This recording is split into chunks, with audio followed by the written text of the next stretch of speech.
Naomi Hayes was supposed to disappear, a homeless black woman fading into the background of a city that stopped seeing her. But when a group of officers attacked her on a rainy night outside a diner, they didn't just cross a line, they woke up a ghost. Because Naomi wasn't just anyone.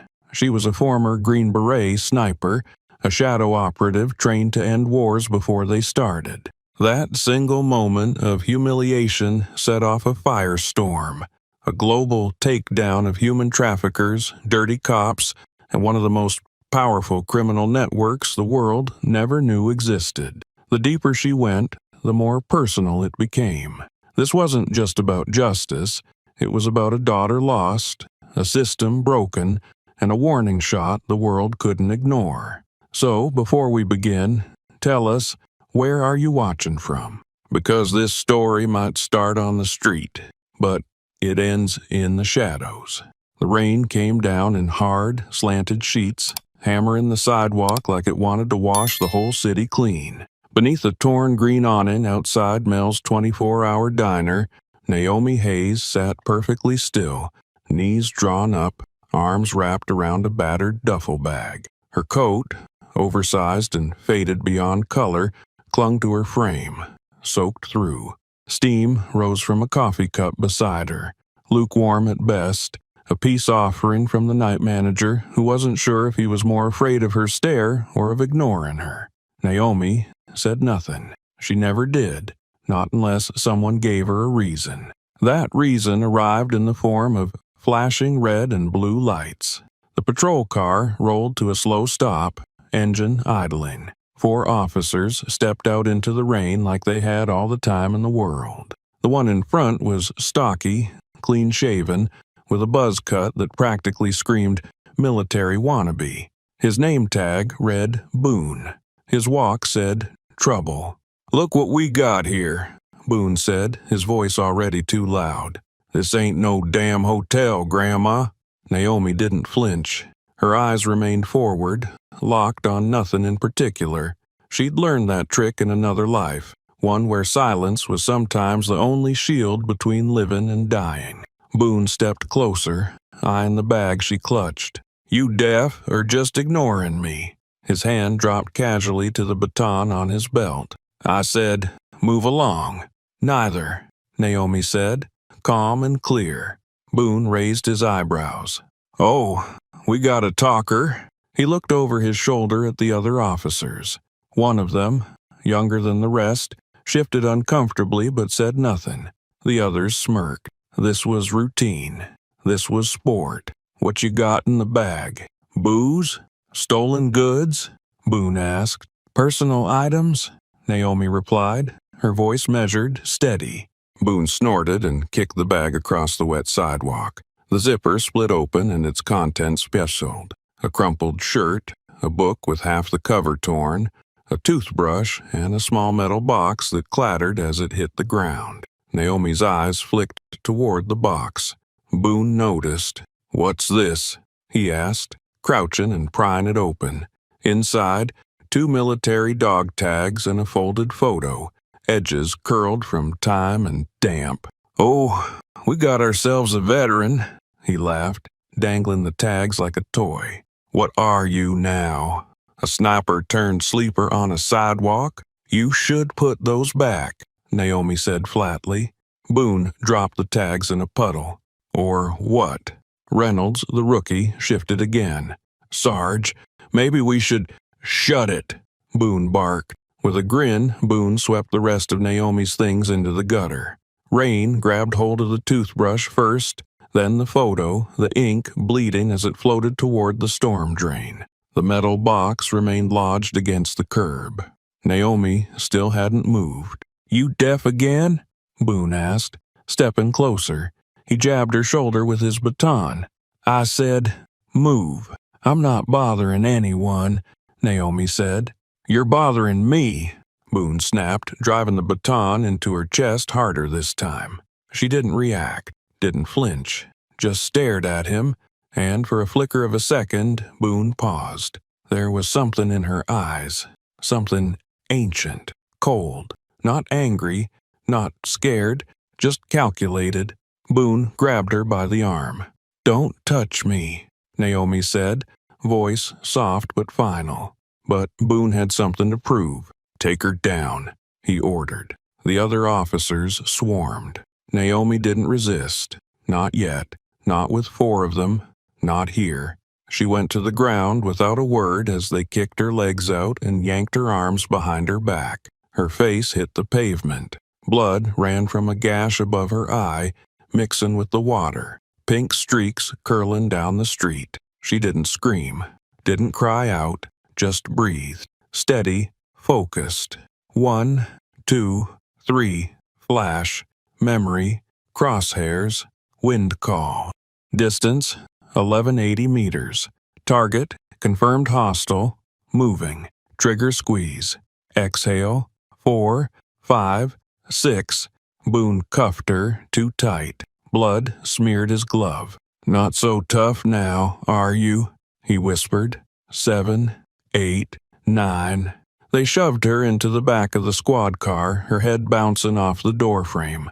She didn't blink. She didn't look away. Reynolds got behind the wheel, adjusting the mirror. He caught her gaze, then quickly looked away.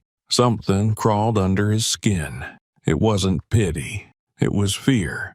The kind that comes from realizing you just threw someone in a cage, and they let you.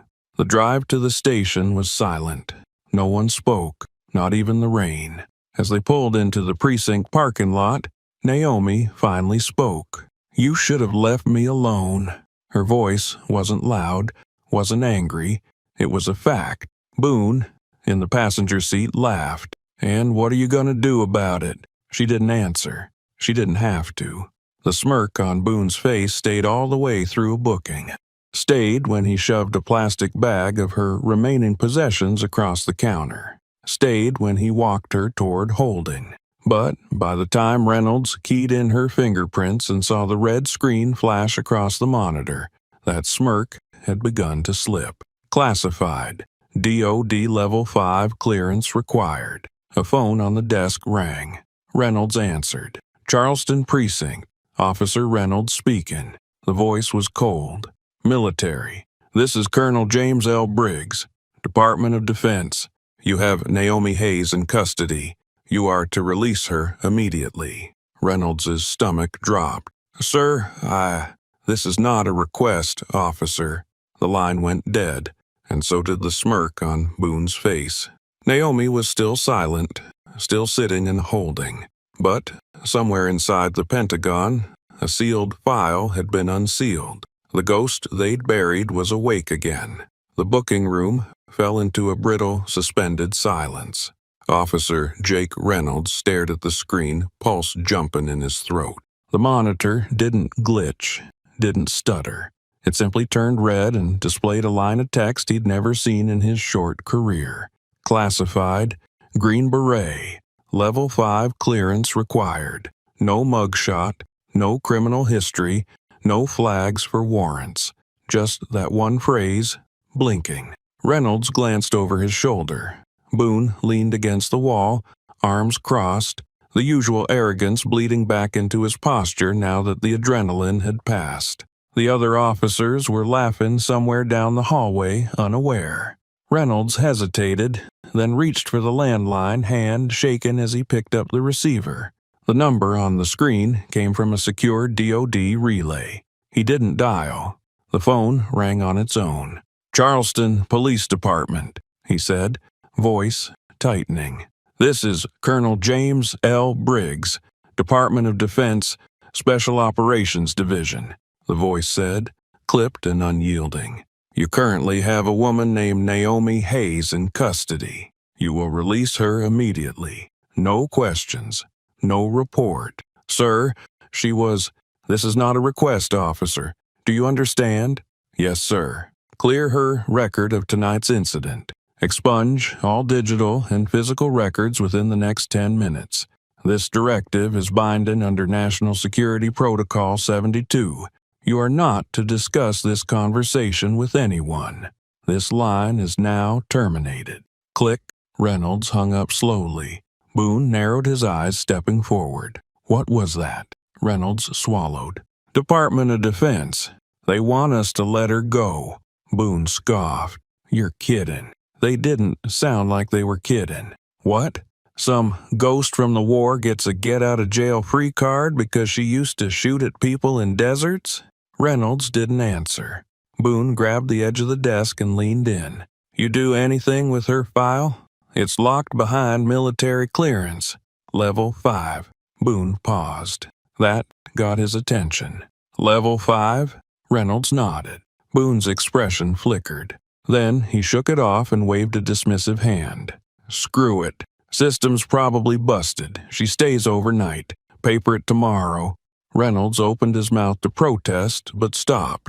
Boone was already walking away, pulling out his phone. Naomi sat alone in a cell, unmoving, hands resting calmly on her knees. The blood had dried on her face, flaked off in crimson ridges, and her eyes, those dark, flat eyes, didn't blink when Reynolds entered. He hesitated at the bars, unsure why the room felt colder with her in it. He opened the door. She didn't look up. You're free to go, he said. Still no reaction. DOD called. Said you're not supposed to be here. Naomi stood in one motion, her posture razor straight. She walked past him without a glance. Reynolds watched her go, heart drumming. She wasn't just calm. She was calculating. Naomi exited the holding area in silence. Boone stood at the front desk, arms folded, pretending not to notice her approach. He shoved a plastic bag toward her without looking. Your stuff. Try not to spill it all over the sidewalk next time. Naomi picked it up. The metal box was missing. She said nothing, but her eyes flicked to the corner behind Boone's desk. There, half hidden beneath a stack of files, she spotted the corner of the box. Her dog tags, her daughter's photo, gone from her hands. Not forgotten. Naomi turned and walked out of the station. Outside, the rain had stopped, but the street still shimmered. She didn't look back. Reynolds stood near the glass door, watching her go. He couldn't shake the feeling.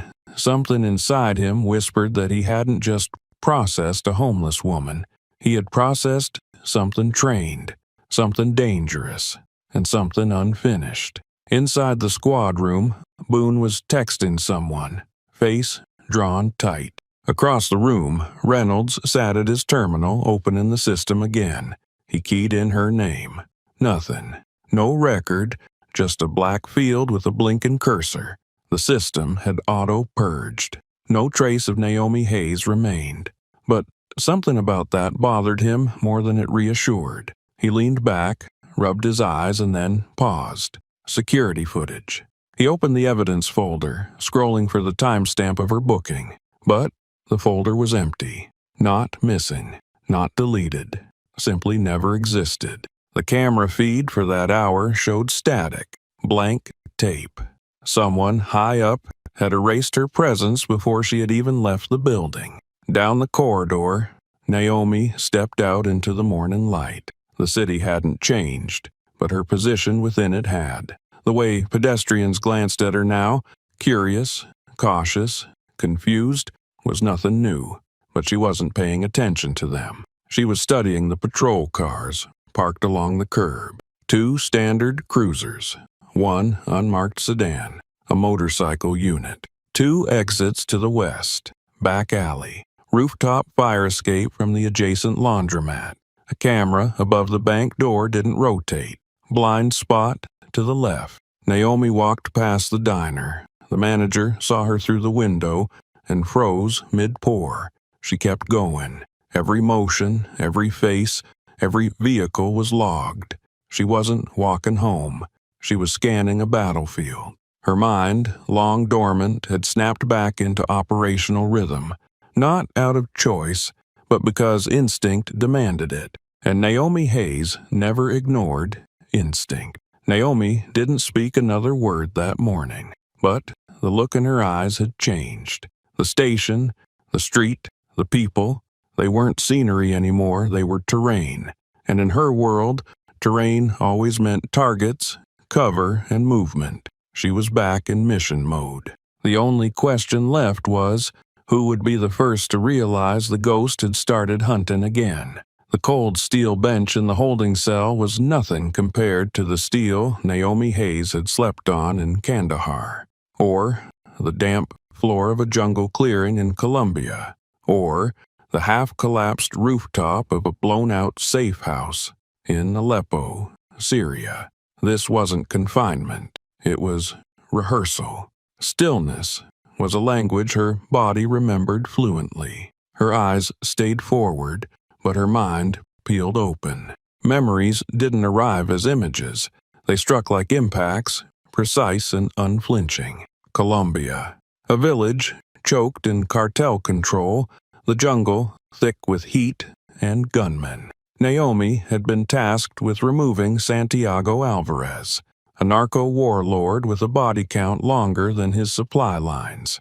She'd been perched in a tree blind for 42 hours, subsisting on nothing but adrenaline and filtered rainwater. Her shot came at dawn. One round subsonic slipped between his ribs mid-toast with a general. He dropped forward into his plate, face first into cocaine. They never even heard the report. Mogadishu, a rescue mission, deep within warlord territory. 3 aid workers held hostage inside a collapsed school surrounded by armed teenagers high on khat and propaganda.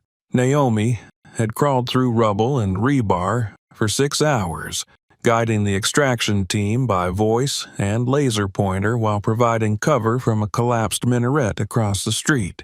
Every shot counted. Every breath timed to enemy movement. The hostages left intact. The warlord didn't. Syria. An armored convoy on the move, 2 Humvees followed by a Russian-manufactured MRAP.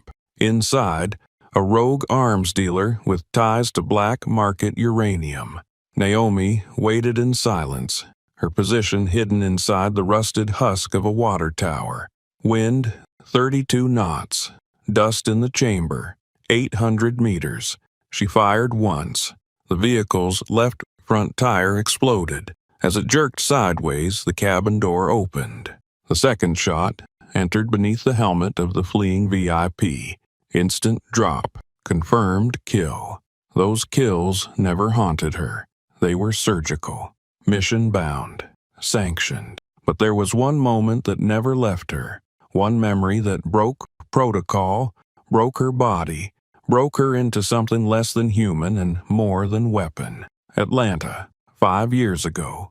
A Tuesday. Her daughter, Ava, 7 years old, standing on the front step of their apartment building in her school uniform, a pink backpack.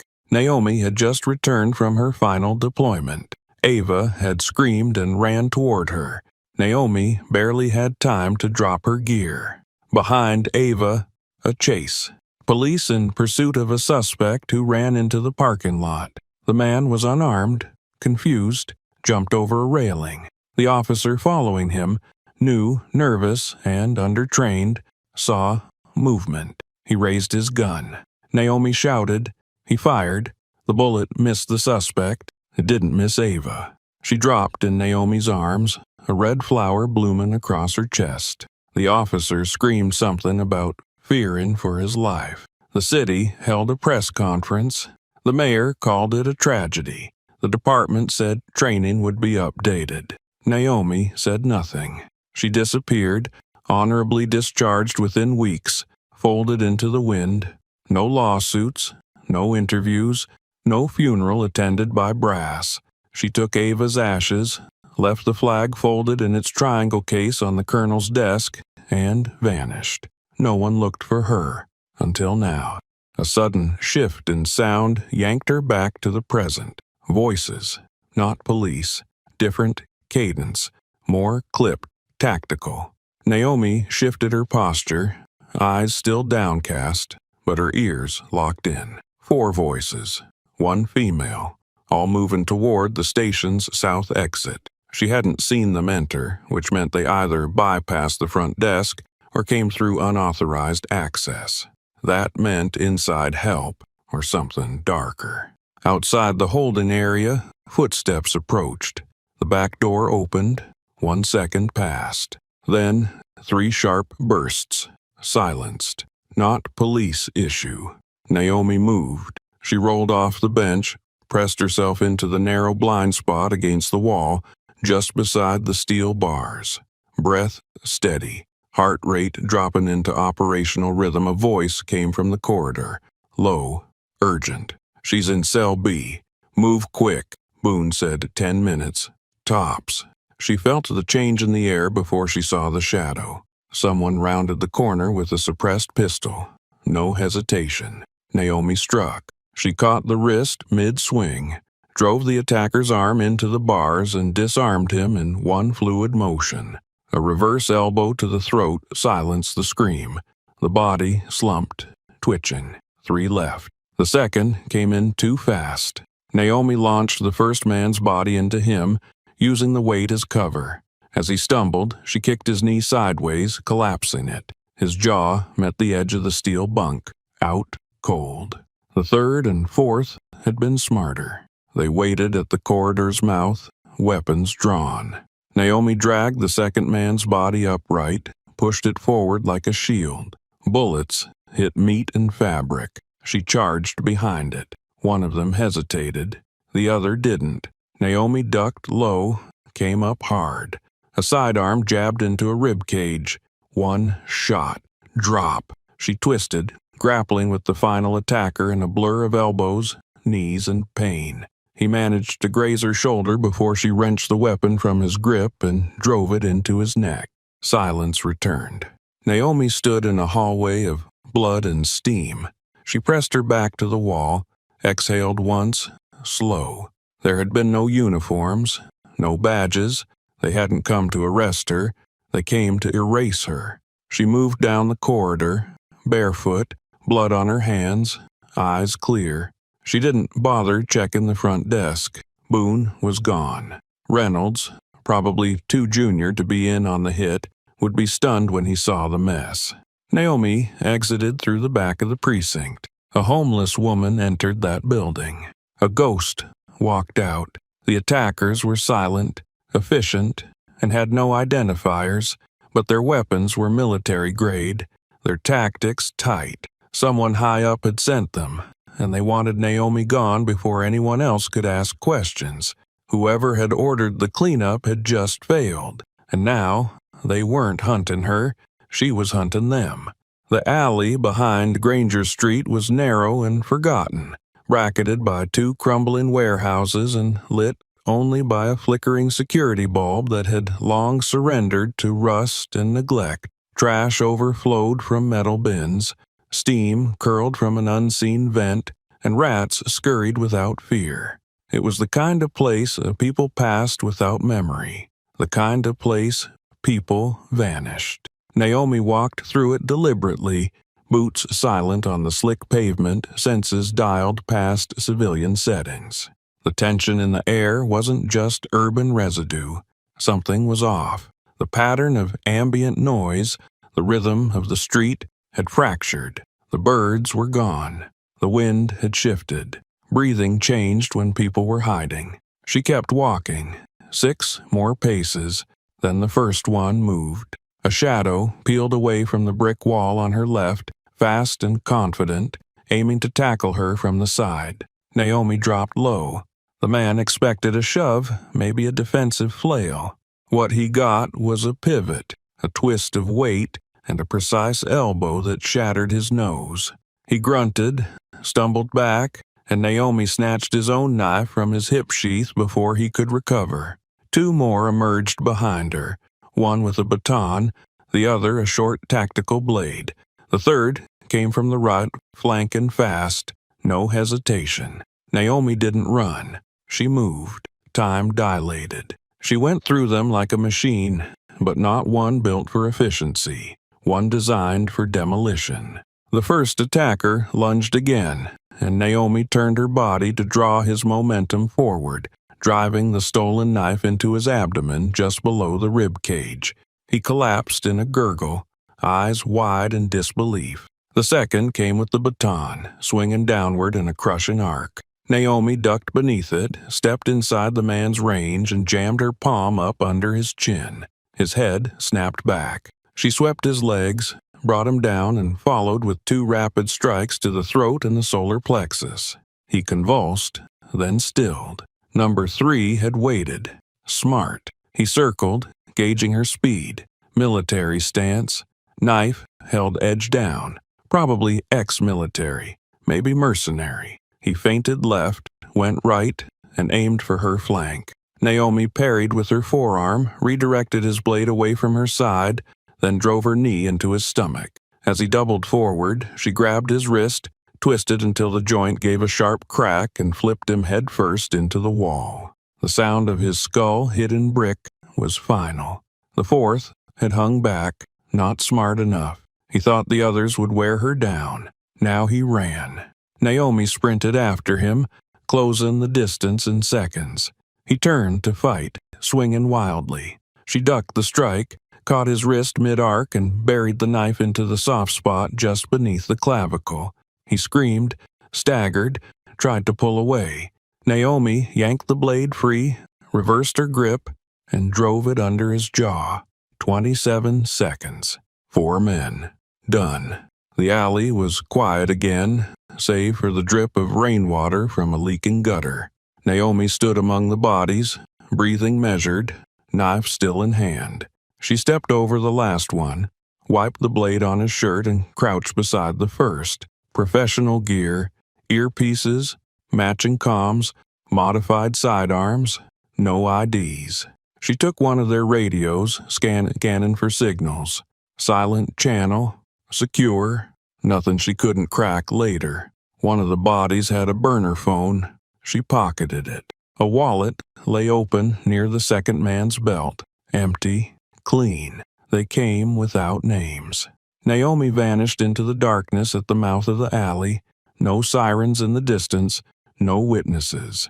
Her face remained unreadable, her body relaxed. But inside, a different engine had started turning. These weren't random attackers. This wasn't police retaliation. This was surgical, timed, approved by someone who thought she still bled like everyone else. She walked to the edge of the next block and pulled the burner phone from her coat. One number dialed. When the call connected, she spoke only 2 words. They tried. She dropped the phone into a sewer grate and walked east. 2 miles away, in a penthouse suite that overlooked the Charleston skyline, Victor Langston watched the city glitter through floor-to-ceiling windows. He held a glass of dark bourbon, untouched, and stared at nothing. His phone vibrated. He answered with a grunt. "They're dead," the voice on the other end said. "All of them?" "Yes, sir." "How long?" 27 seconds. Langston lowered the phone slowly. "Did she use a gun?" "No, just a blade." He closed his eyes for a moment. "You told me she was broken, homeless, a shell." "I believe that," the man said, almost defensive. "She's been off the grid for 5 years. Langston's grip on the glass tightened. 5 years ago, Naomi Hayes was contracted, indirectly, to eliminate him. The job came from D.C., veiled through layers of intelligence proxies, but something went sideways. She refused the final order, called it off mid-op, said the mission violated protocol, said she wouldn't kill a civilian frontman even if he ran a dirty empire. He paid off the agency. The report disappeared. She disappeared until now. "Pull all assets," Langston said. "Sir, anyone with a file on her, anyone who knows her name, anyone who saw her picture today, shut them down. She's already off the books. Not enough. She's not just a name, she's a problem, and she's not done." He ended the call. Outside, thunder rolled in the distance. Langston looked out over the city and knew something with cold certainty. The ghost wasn't hiding anymore. She was making noise. Naomi didn't kill for sport. Every strike was a calculation. Every blow earned. And now, Langston knew she was active. Knew the woman he thought buried in trauma had resurfaced, leaner, colder, and angry.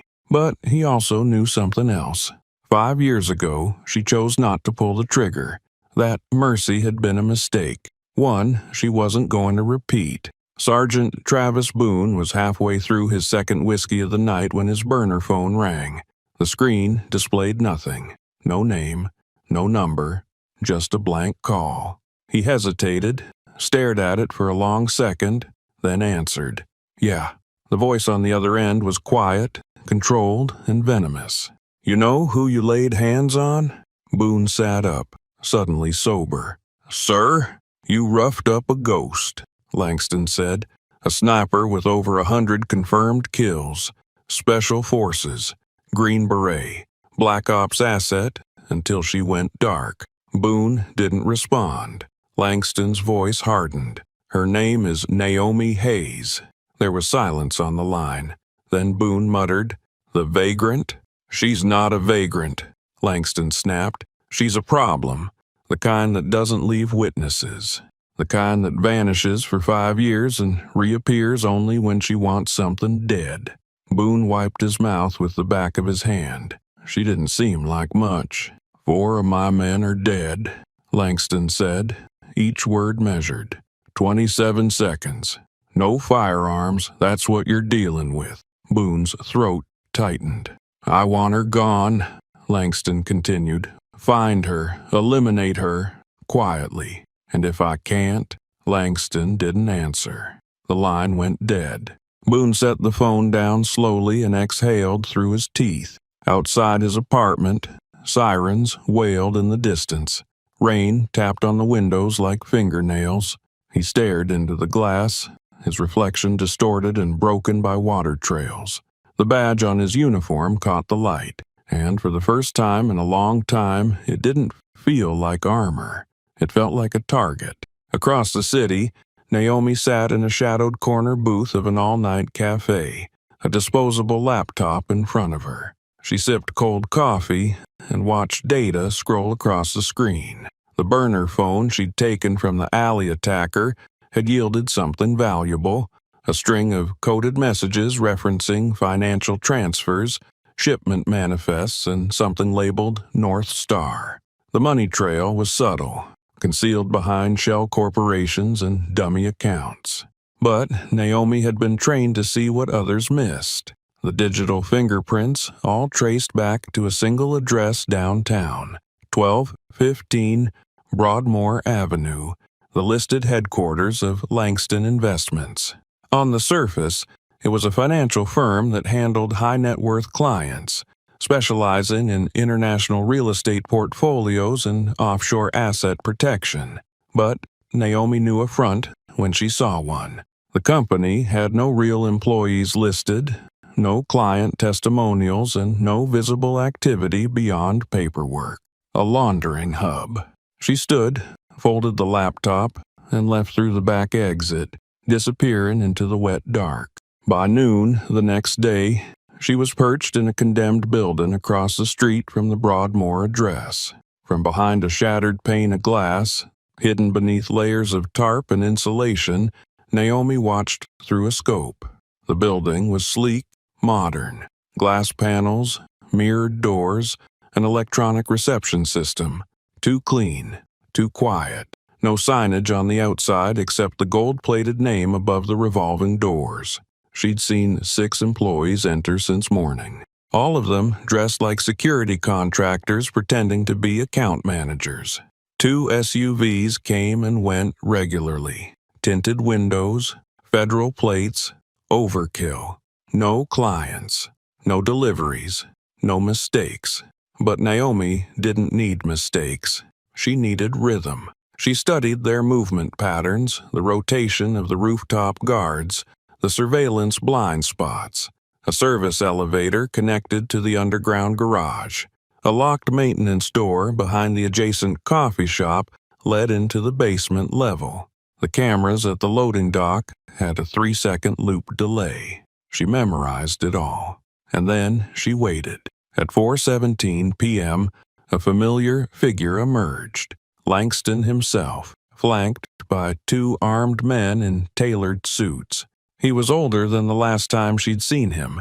Grayer, slower, but still smug. The way he adjusted his cufflinks as he stepped into the back seat of the idling black SUV told her everything. He felt safe, protected, untouchable. Naomi recorded every second. She recognized the driver, a man named Weiss, former Delta Force dishonorably discharged, a mercenary who now ran private security for hire. Langston was escalating. That meant he was scared. She zoomed in, snapped high-resolution shots of the plates, faces, and building access points. She noted the way Langston carried himself, how he avoided cameras, how his men subtly positioned themselves to shield him without drawing notice. The world still saw a clean businessman. But Naomi had trained herself to see something else. A trafficker, a dealer, a man whose empire was built on smuggled bodies, bought silence and dead witnesses, and 5 years ago she had let him walk. Not this time. Naomi packed up, wiped her prints from the windowsill, and disappeared from the abandoned building long before anyone knew she had been watching. That night, Boone met with a man named Kyler Denton in a gas station parking lot just outside the city. Denton was a fixer, low-level, reliable, and dumb enough to not ask questions. Boone handed him a folder with Naomi's photo, last known location, and the order, "Bring her in, quiet or loud, doesn't matter." "She some kind of threat?" Denton asked, flipping through the file.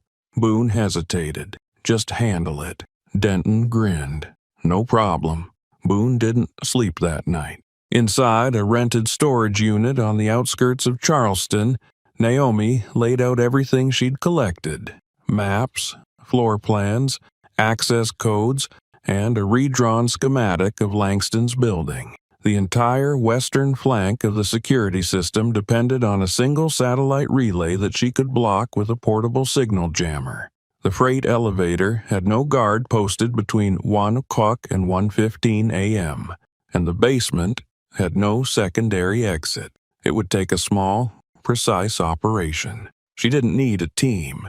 She needed a window, and she had it. Naomi reached into her pack and retrieved a small case. Inside was a custom combat knife, matte, black, balanced for speed and silence. She slid it into her belt, eyes cold. Langston's tower wasn't just a business. It was a fortress, a center of operations for everything he didn't want the world to see. Naomi now had his blueprint, and next, she'd take the one thing he thought he couldn't lose: control. Officer Jake Reynolds stood across the street from 1215 Broadmoor Avenue, one hand buried in his jacket pocket, the other holding a coffee he wasn't drinking. The Langston Investments building rose like a glass monolith against the dull Charleston sky. Clean lines, mirrored windows, not a fingerprint out of place. It looked like any other uptown corporate facade, but Reynolds felt the same chill he'd felt the night Naomi Hayes disappeared from his precinct: cold, crawling, and wrong. He had gone back through the logs, the night shift reports, the camera footage. All of it had been wiped. Hayes's fingerprints were scrubbed from the system. The cell was recorded as unoccupied. The booking system flagged her record as corrupted. Every trace of her had been pulled by someone with access far above local law enforcement. And then came the call.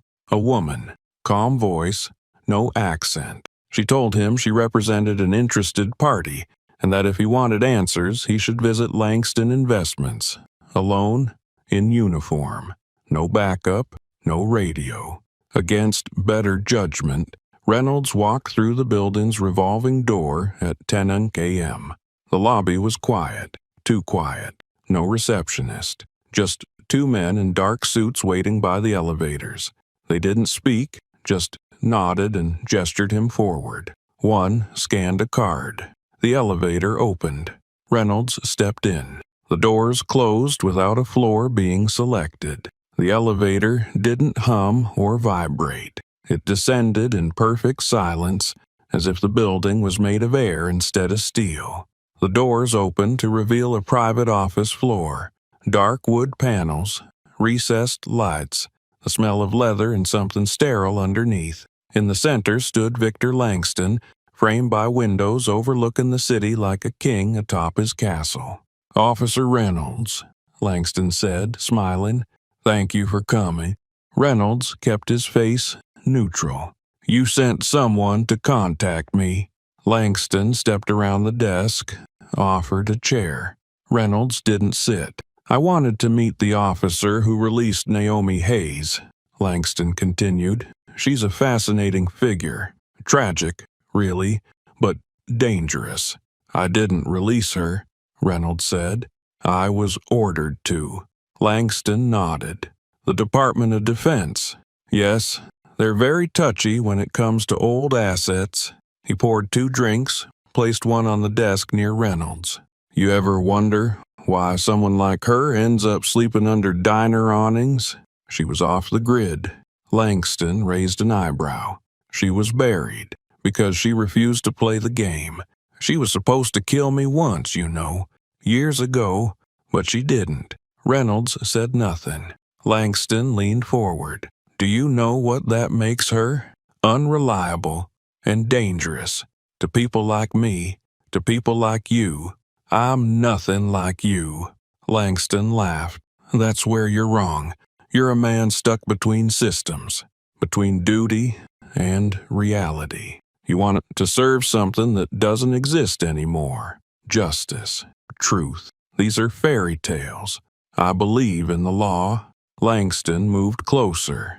"Good, because I own most of it, and I could use someone who still believes, someone who needs purpose, real protection, for himself, for his family." There it was, the hook. Reynolds clenched his jaw. Langston didn't press. He just smiled, like a man who knew time always worked in his favor. "Think about it, officer. You've seen what happens when the wrong people get curious. Be the right kind of curious." Reynolds turned without a word and left. The elevator doors closed behind him with a soft click. But as they began their ascent, he had the strangest sensation, like someone was watching him, from the shadows, from the vents, from above. 3 blocks away, Naomi Hayes watched through the scope of a modified spotting optic, perched in an abandoned tower with a full view of the Broadmoor building's upper levels. She had seen Reynolds enter, seen Langston descend with him into the invisible levels, the ones with no floors on the building directory. She'd followed Reynolds's curiosity for days, knew he'd been digging. But this was new. Langston wasn't erasing him, he was recruiting him.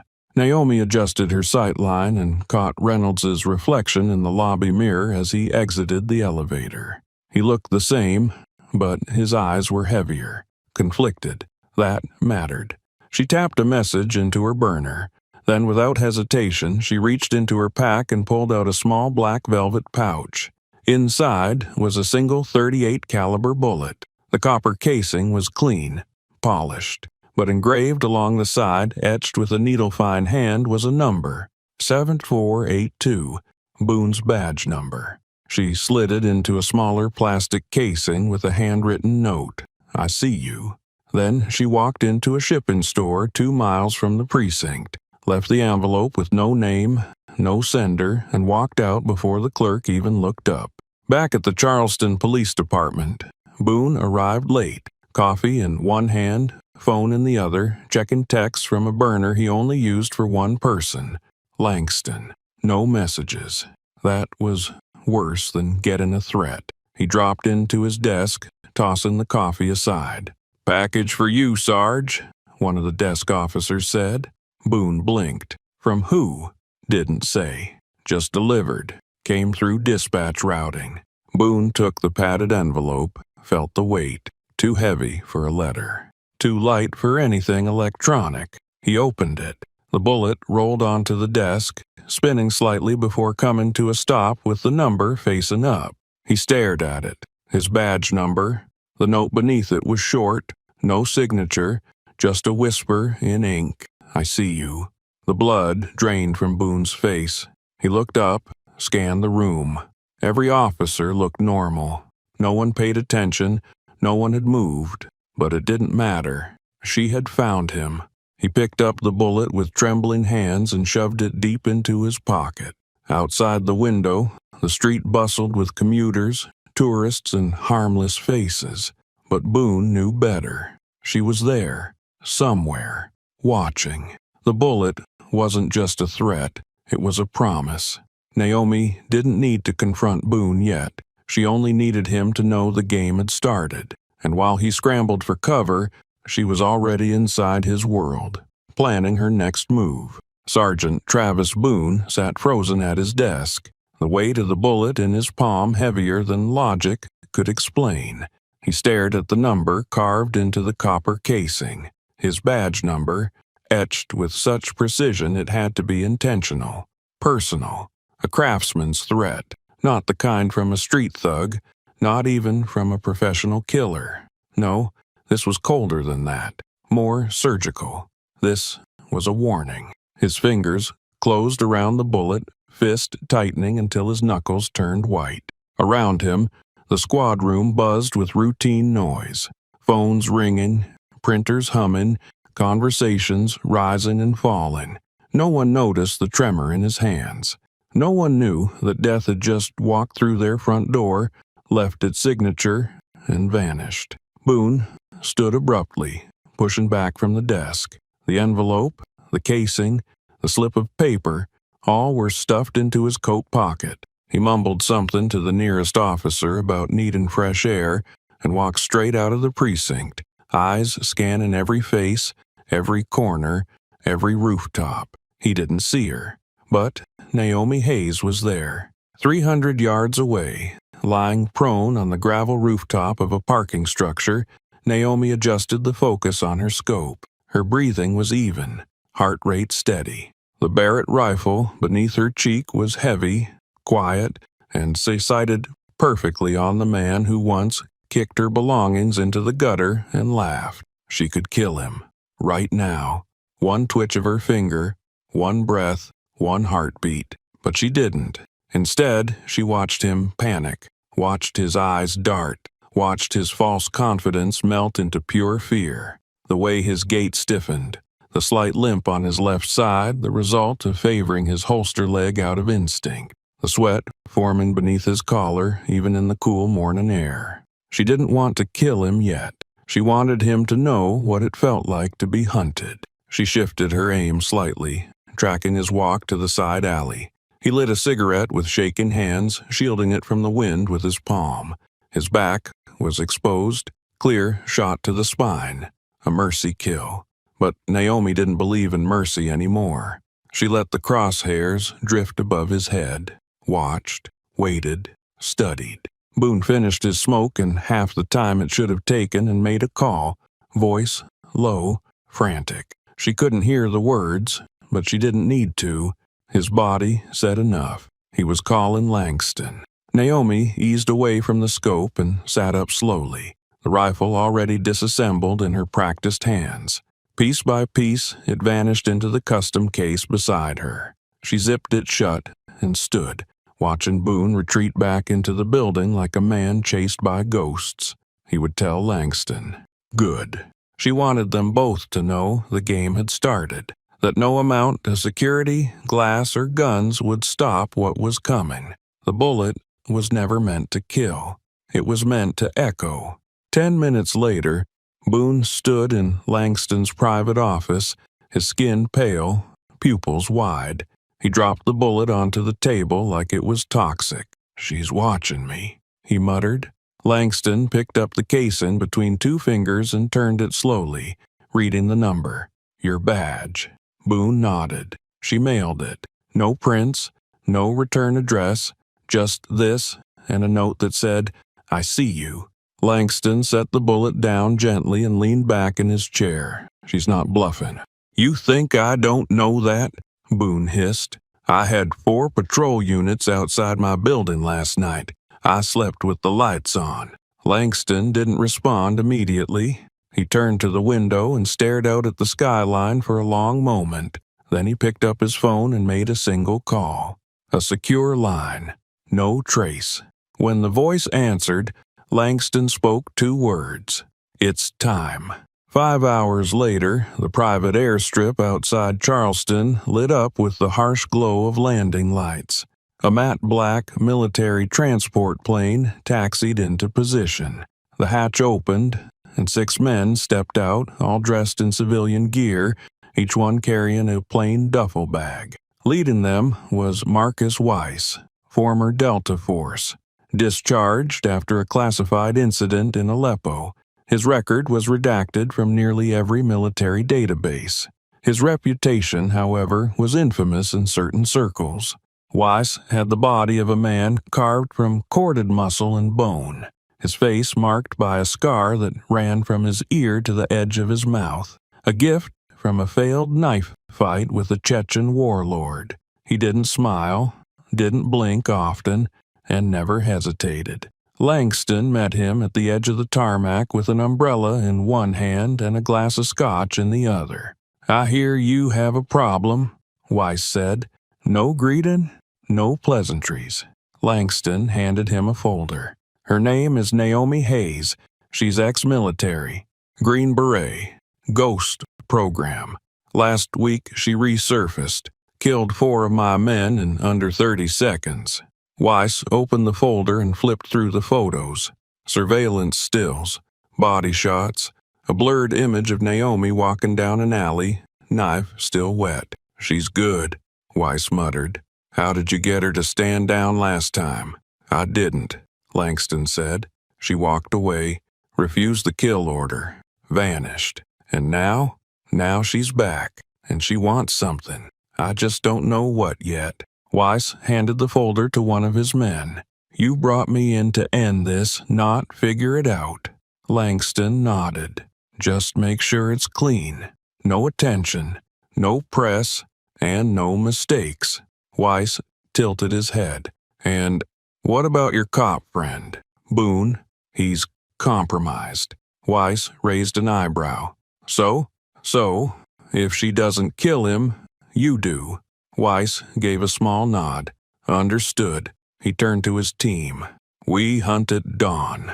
Langston had called in his wolves, men like Weiss who lived outside borders and rules.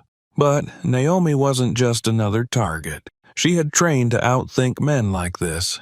Now, with mercenaries on her trail and Boone cracking under pressure, Naomi had to move faster, strike harder, and make every second count, because the real war was only beginning. Victor Langston stood with his hands behind his back, staring at the city through the tinted windows of his penthouse office. The sky outside was a wash of bruised gray, the kind of evening that gave way to long storms. His reflection hovered in the glass. Sharp suit, colder eyes. He didn't look tired, though he hadn't slept. He looked focused. Behind him, Marcus Weiss scanned a digital map on a mounted monitor. Red markers blinked across Charleston. Surveillance positions, drone feeds, patrol car routes. In the center, a blinking dot labeled Boone moved with anxious pacing. "He's already unraveling," Weiss said, arms crossed. "You really think he can bait her out?" Langston turned from the window. Naomi Hayes doesn't operate by instinct. She calculates, measures, plans, but she still feels things. Guilt, memory, regret. She won't kill Boone without making him understand why. You're assuming she'll take the bait. She's watching him. That bullet told us everything. And Boone's not smart enough to fake fear. Weiss smirked. "So, we leave him dangling?" "Exactly," Langston said. "Visible, predictable. We stack the deck around him, force her to act. And what if she doesn't?" Langston poured himself a drink. "Then she's already lost her edge, and we're chasing a ghost in the wind." Weiss didn't reply. His eyes remained on the red dot pulsing over Boone's location. 3 miles away, Naomi Hayes sat in a rental van parked on a quiet residential street. The windows were tinted.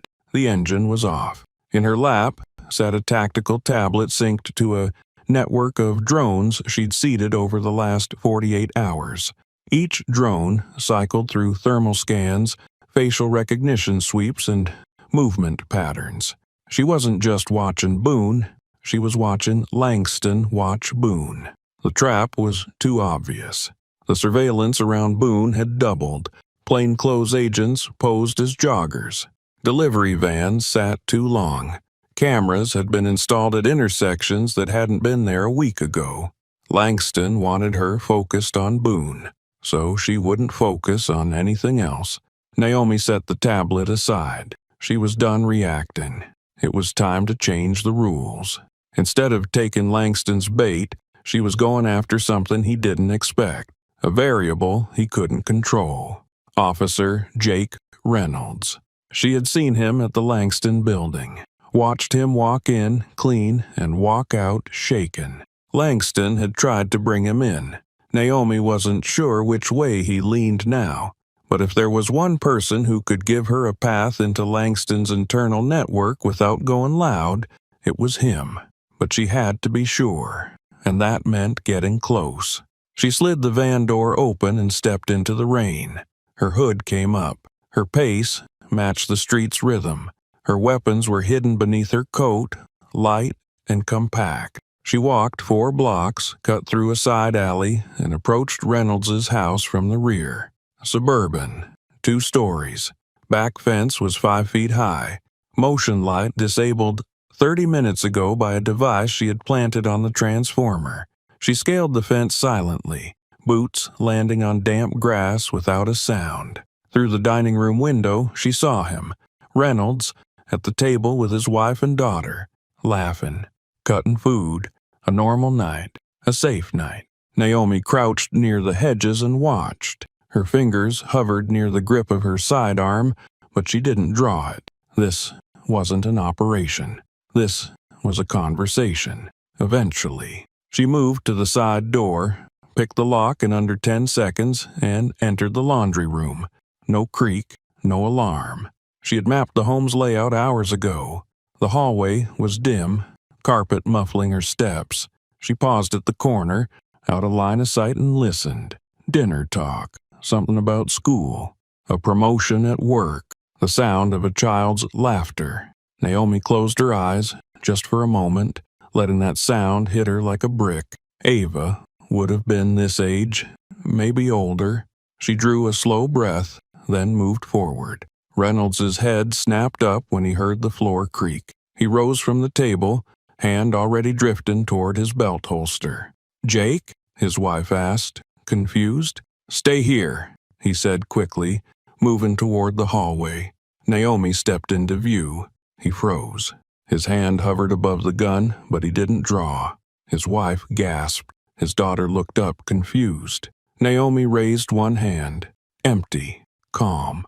"Don't," she said. "If I wanted trouble, this would already be over." Reynolds didn't move. "What do you want?" "To talk," Naomi said. "Somewhere private. This is my home. Then pick a room." His wife spoke, voice shaking. "Jake, who is—" "She's not here to hurt us," Reynolds said, eyes never leaving Naomi's. "Go upstairs with Emma." She hesitated. "Jake, please." His wife scooped the little girl into her arms and moved toward the stairs, glancing back at Naomi once before disappearing from view. Reynolds led her into a small den off the kitchen, closed the door, then turned. "You broke into my house. I had to be sure," Naomi said, "that you hadn't flipped." He looked tired, older than he had days ago. "I don't even know what side I'm on." "Then, you're exactly who I need." "You need help?" "I need someone inside," Naomi said. "Langston's coming for me. He's using Boone to lure me, but that's just the surface. He's moving money, people, weapons, and whatever's inside that Broadmoor building, he's hiding something bigger than any of us thought. You think I can stop him?" "I think you're already trying," she said, "but you're on a raft in the middle of a tidal wave." He exhaled slowly, rubbing his temple. "They offered me a deal." "What did you say?" "I walked away." Naomi nodded. "Then we're on the same side." A beat passed between them, then another. Reynolds finally asked, "What do you need me to do?" Naomi's answer was quiet but firm. "Everything they think you won't." Reynolds hesitated only once before nodding. He had a wife, a daughter, a badge, but he also had a conscience. Naomi had seen it in his eyes. Now that trust would be tested, because her next move would put them all in the crosshairs. The front door creaked shut behind Officer Jake Reynolds. The air in his house was too still. No television, no footsteps from upstairs, no hum from the fridge, just silence thick enough to choke on. He dropped his keys into the bowl by the door and turned toward the kitchen. The hair on his neck lifted before he even reached the threshold. She was already there. Naomi Hayes sat at his kitchen table like she belonged. Her jacket was damp from rain, a canvas bag slung over the back of the chair. No weapon in sight, but her presence alone was sharper than any blade. Her eyes found his without blinking. "I locked every door," Reynolds muttered, heart climbing into his throat. Naomi didn't move, and I unlocked one. He stared at her, unsure whether to reach for his weapon or pour himself a drink. "I told you I'd be back," she said. "You said you were in. That's still true?" He nodded slowly. "My wife and daughter aren't home. I sent them to her sister's. I couldn't risk it." Naomi's expression softened slightly, the smallest flicker of approval. She slid a small flash drive across the table. "This is why I'm here." Reynolds sat down cautiously and picked it up. "What's on it?" "Evidence," she said. "Enough to bury Langston if we can get it to the right people." Reynolds raised an eyebrow. "Define bury." "International wire transfers tied to shell corporations Langston uses to wash trafficking money. Shipping manifests rerouted through dummy ports. Real estate fronts hiding smuggling routes. There's video surveillance, too, from inside containers." "Containers?" he asked, the word sitting heavy in his chest. "Human trafficking," Naomi said flatly. "Mostly girls, some as young as 6. Reynolds swallowed hard and looked down at the drive. "Where'd you get this encrypted cloud server? Took me 4 weeks to crack the key."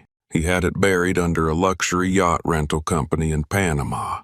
"Jesus," Reynolds muttered. Naomi leaned forward, her voice low and deliberate. "One of those shipments passed through Charleston, the same month my daughter was killed." Reynolds looked up. "Wait, you think—" "I don't think," Naomi interrupted. "I know. She was in the wrong place at the wrong time. She saw something. Someone. Boone's incident report says she was shot by mistake, that the officer was responding to a gang-related threat. But there was no threat. There were no gang members. What there was, though, was a transport van registered to a shell company Langston owns." Reynolds's blood turned to ice. "You think Boone was part of the cover-up?" "I think he was the trigger man." Reynolds sat back, stunned. "She was 10, Naomi added. "Her name was Ava." He didn't respond. Couldn't. No words would have made sense in that moment. The silence returned, stretching wide between them. "I didn't become homeless by accident," Naomi said. "I disappeared because if I didn't, I'd kill everyone involved before I had answers. Now I have them. And I'm not going after Langston with tears or speeches. I'm going after his spine." Reynolds stared at the drive, trying to imagine the weight it carried. This could start a war. Naomi stood. "Then it's time we picked a battlefield." He looked up at her. "What are you planning?" She moved toward the back door without turning around. "Pier 17. Midnight. It's where they move the shipments before they vanish into interstate distribution. Boone used to divert patrol units away from there on Friday nights. I'm going in. You can help, or you can pretend you didn't hear any of this." Reynolds stood quickly. "If you go in guns hot, they'll bury you before you get 10 feet inside." Naomi paused, hand on the doorknob. "I'm not going in to survive. I'm going in to stop it." He grabbed the flash drive and followed. "Let me call it in. I've got one contact in the FBI who isn't dirty. If I give him this, he'll move on it. Too slow, Naomi said. Too reckless, he shot back. Naomi finally turned to face him. Every day they run those containers, more kids disappear. You want it to talk process, fine. But if you're not at that pier by midnight, stay out of my way. She opened the door and vanished into the night. Reynolds stood in the doorway for a long time, staring at the rain falling in streaks across the dark street. Then he shut the door, pulled out his phone, and began dialing. Not 911, not his captain, not anyone inside the department. He called the only man who ever taught him what justice was supposed to look like, and he prayed it wasn't too late. As Reynolds made the call, Naomi was already moving. Pier 17 wasn't just a warehouse, it was a gate. And tonight she intended to close it, not with orders, not with permission, but with the kind of justice only a ghost could deliver. The night hung heavy over Charleston's waterfront. Fog rolled in low and thick, swallowing streetlights and masking the creak of rusted cranes along the edge of Pier 17. Naomi moved like a shadow beneath it all, her boots making no sound on the wet concrete. She had disabled the outer security grid 15 minutes ago. The guards hadn't noticed yet. They wouldn't until it was too late. She crouched behind a shipping container, unscrewed the cap on a small thermite charge, and pressed it into the lock of a rear service door. It hissed and sparked, metal bubbling into orange slag. Within seconds, the lock melted and the door swung inward with a whisper. Inside, the warehouse was a maze of stacked crates, pallets shrink-wrapped in plastic, and unmarked vans backed up to loading bays. Naomi didn't need to read labels. She knew what was in them. People. She found the first container and yanked open the side door. 8 children stared back at her, wide-eyed, silent with terror. The air inside smelled of sweat, diesel, and fear. "It's okay," she said gently.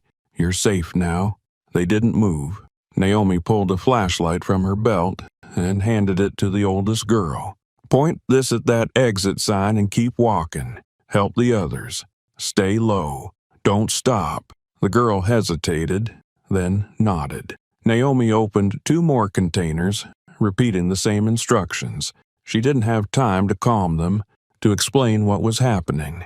She just had to move fast. From the mezzanine above, a guard appeared, his silhouette framed in red warning light. Naomi fired once, clean, quiet, silenced. He dropped without a sound. The clock was ticking. She reached the control room on the 2nd floor, bypassed the keypad with a stolen access code, and found the surveillance hub. Dozens of monitors lined the wall, each showing a feed from cameras mounted around the pier. Naomi unplugged the data server, ripped out the hard drive, and shoved it into her backpack. Then she looked at the control console and smiled. A single button, labeled Fire Suppression. She disabled it. Then she opened her coat and pulled out 3 more thermite charges. Each went to a structural beam. 2 on fuel drums stacked too close together by careless hands. 1 at the base of the van marked for midnight shipment. She stepped back, surveyed her work, then reached into her bag for a final item, a phone with a preset livestream app. She hit record. "This is Naomi Hayes," she said to the camera. "Pier 17, Charleston. They told you this place was empty, that no one knew, that it was just shipping crates. They lied." She turned the camera to the children fleeing through the exit, to the faces pressed against windows, to the darkness beyond the crates. She filmed the shipping logs, the Langston Investments manifest numbers, the labels written in code. She filmed the children, and then she lit the first fuse. The camera caught the fire blossom as thermite roared to life, slicing through steel and erupting with sparks. Flames licked up the walls. Sirens screamed in the distance. She tossed the phone into the center of the room and walked out the other side. By the time first responders arrived, Pier 17 was an inferno. Fire crews swarmed, unable to stop the spread as chemical drums exploded in chained detonations that lit up the Charleston night. Police held back crowds, but it was already too late. A local teenager had caught Naomi's live stream. Within minutes, the footage was everywhere. By sunrise, the tag was trending globally. Invisible justice. Comment sections overflowed with shock and rage. Clips showed children running barefoot through smoke. Warehouse logs with Langston's name in bold font. Screen grabs of Naomi's face, half covered in shadow. Fire reflected in her eyes. News anchors called her a vigilante. Others called her a hero. Some still didn't know what to believe, but no one was ignoring it. Langston's fist smashed into the center of his desk, shattering the glass top. Blood dripped from his knuckles, but he didn't feel it. His security chief stood frozen across the room, eyes wide. "She live-streamed it," Langston growled. "She used my system, my building, my route." The television in the corner replayed the footage. Again and again. Naomi's voice, Naomi's name. Langston turned to the screen, eyes narrowing. "She wants a war," he said. "Fine, let's make it personal." He picked up his phone and dialed a secure number. "Bring them in," he ordered. A pause. "Yes, the wife and the daughter. Now." He ended the call and stared out the window. "She thinks she's fighting for justice," he muttered. "Let's see what she does when justice becomes a choice." Jake Reynolds woke to the sound of his phone buzzing nonstop. Texts, missed calls, notifications. His fingers fumbled to unlock it. News alerts poured in. Pier 17 ablaze. Dozens of trafficked children rescued. Former soldier Naomi Hayes behind Vigilante Act. Then he saw the video. Her voice, the proof. And then his wife's contact photo lit up the screen. But it wasn't her voice that answered. "Detective Reynolds," said the cold male voice on the line, "we have your family. If Naomi Hayes wants them back alive, she shows herself before midnight, alone." The line clicked off. Reynolds stared at the phone, frozen, and then he ran. Naomi had lit the fire, and the world had seen the truth. But Langston wouldn't fight her in the open. Now he had taken something that couldn't be live-streamed, something that couldn't be replaced. The game had changed, and Naomi would answer it her way. The room was dark except for the dim light of a bare bulb swaying overhead. Boone's breathing was ragged, shallow, his shirt soaked through with cold sweat. His wrists were zip-tied to a rusted steel chair bolted into the concrete floor. A sharp ache throbbed at the base of his skull, and the coppery taste in his mouth made him gag. He tried to move, but the restraints bit into his skin. He wasn't alone. Naomi stepped into view from the shadows behind him, silent as a breeze. No uniform, no weapons visible, just calm, calculated stillness. Her expression was unreadable. Boone tried to speak, but his throat was dry. What is this?" Naomi didn't answer right away. She circled the chair once, slowly, like a lion studying a wounded animal. "You don't remember her name, do you?" she asked finally. Boone blinked at her, confused. "Ava," Naomi said softly, stepping closer. 10 years old, walked home from school, got caught in one of your reroutes." Boone's face twitched. "That was a mistake?" Naomi cut in. "A procedural anomaly? A tragedy, right?" Boone swallowed hard. "I didn't know who she was. She was a child." Naomi pulled a small metal case from her jacket, opened it, and removed a syringe. Boone tensed, eyes darting to the needle. "You don't have to do this," he stammered. "If you're trying to send a message, I'm not here to kill you," Naomi said. "That's the mercy you don't deserve." She flicked the syringe to clear the air bubble, then injected it cleanly into his arm before he could finish protesting. "You'll sleep for a few hours," she said, "long enough to be delivered. Long enough for the right people to know exactly what line you crossed." Boone's eyelids were already drooping. Panic flared in his chest, but his limbs felt like concrete. "Why?" he whispered. Naomi leaned in, her voice level. "Because you should have left me alone." The world went dark. The next morning, Charleston PD buzzed with tension. A patrol officer wheeled a large, unmarked cardboard crate into the main lobby. The address label was typed in all caps. To Sergeant Travis Boone, Charleston Police Department, no return address. Captain Harlan stood beside the box, frowning. "Who signed for this?"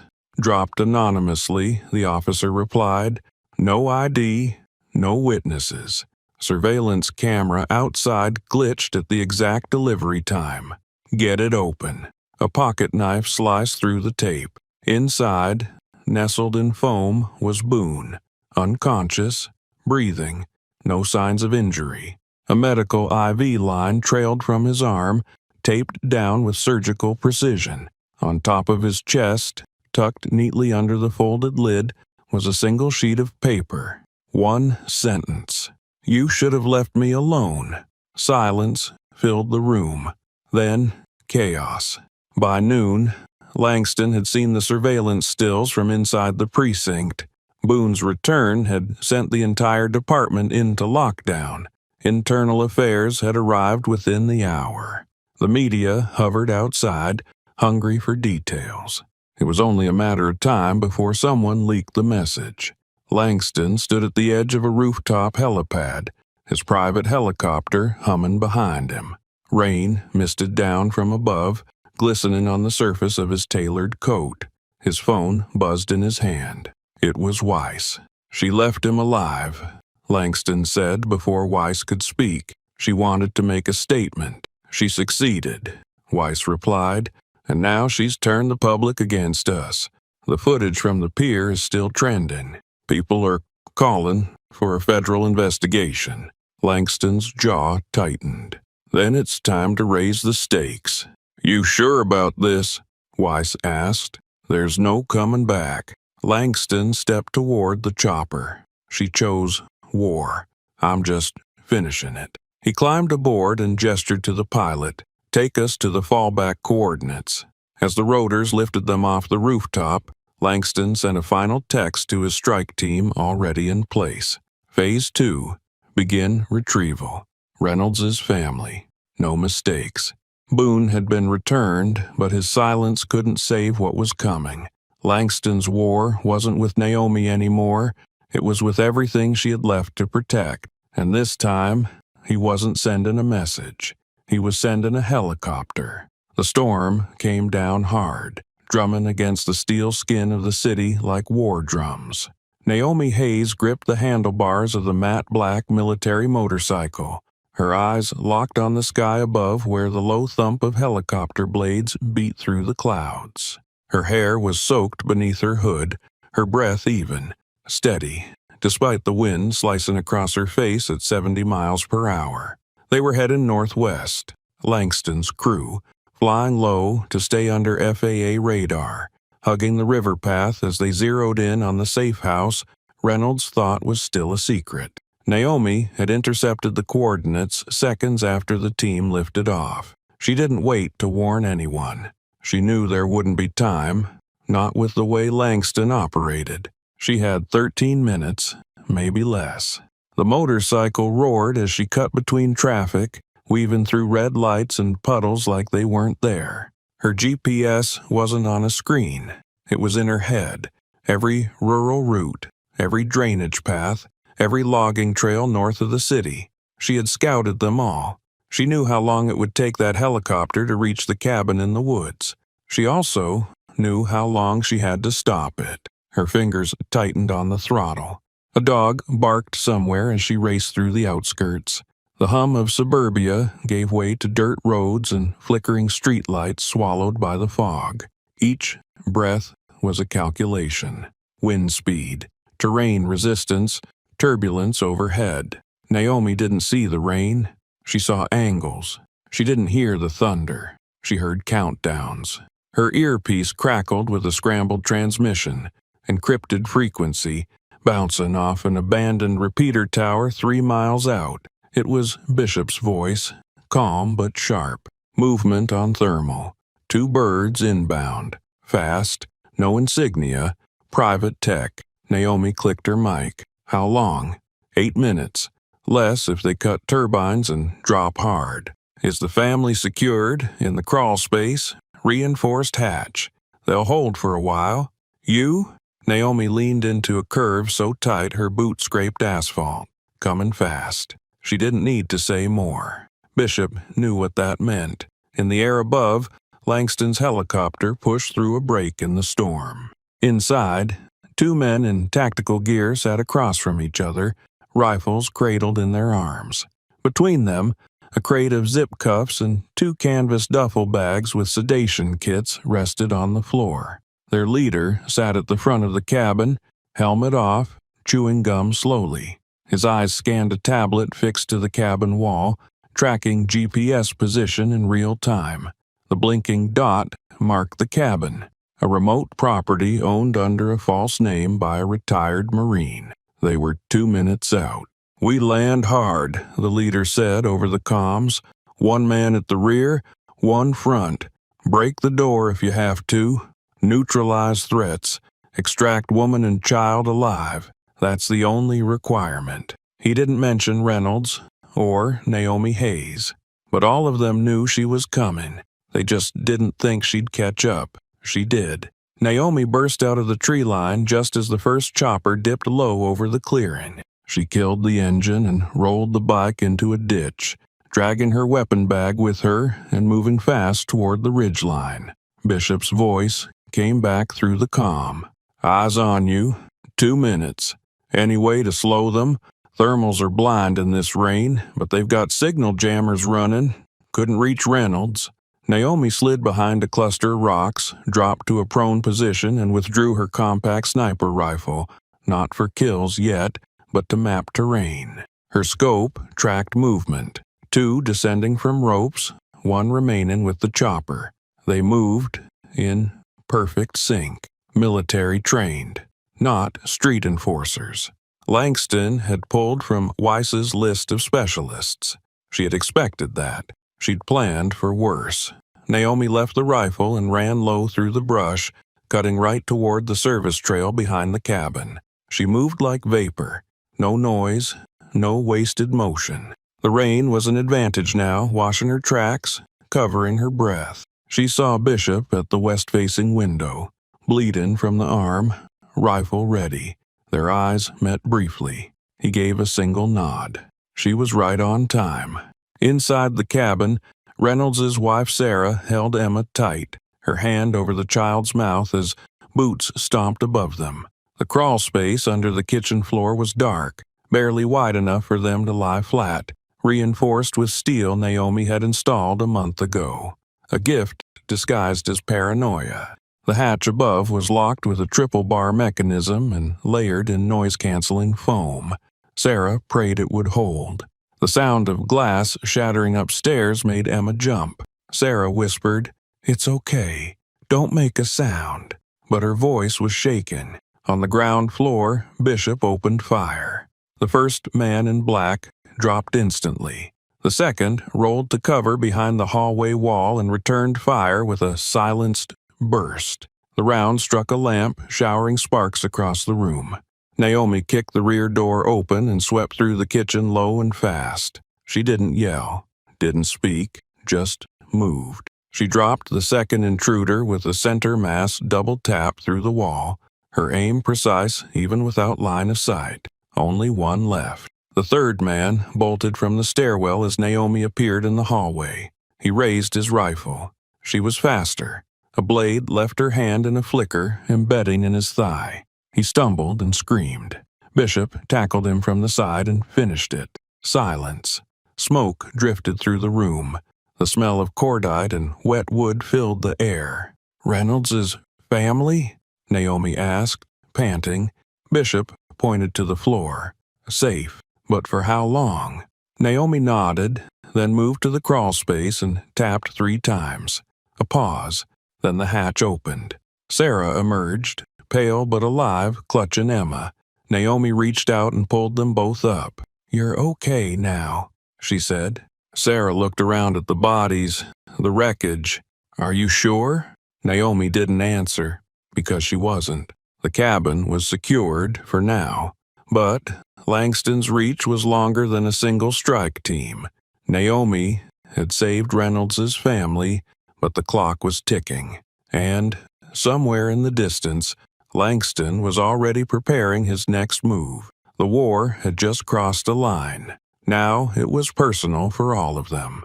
The first shot came through the window without warning. It hit the far wall, sending splinters across the living room. Naomi was already moving, dragging Sarah and Emma to the floor, shielding their bodies with her own. Bishop stood by the front entrance, rifle in hand, eyes already scanning for muzzle flashes through the fog outside. "South tree line," he barked. "At least 4. Naomi peeked through the side of a shattered blind. 5, staggered formation. They're not just trying to breach, they're trying to erase. Bishop nodded grimly. Extraction? Naomi shook her head. We're boxed in. No comms. Jammers are back up. Another round punched through the front door, inches from Bishop's shoulder. He didn't flinch. Reynolds, pale but composed, emerged from the hallway with a sidearm. Back tunnel? Not safe, Naomi said. They've got coverage on the rear slope. I saw a drone blink. Sarah cradled Emma, her voice cracking. What do we do? Naomi looked to Bishop. Hold them. We need time to break through the south side. 15 minutes. Bishop checked the mag in his rifle. 10's all I've got. Naomi knew what he meant. She rose, pulled a flashbang from her belt, and handed it to Reynolds. When I say now, pop it and move with them. Down the hallway, left, through the utility room. There's a crawl opening. I'll meet you on the other side. Reynolds nodded. Naomi turned back to Bishop, locked eyes. Don't play hero. He gave her a tight smile.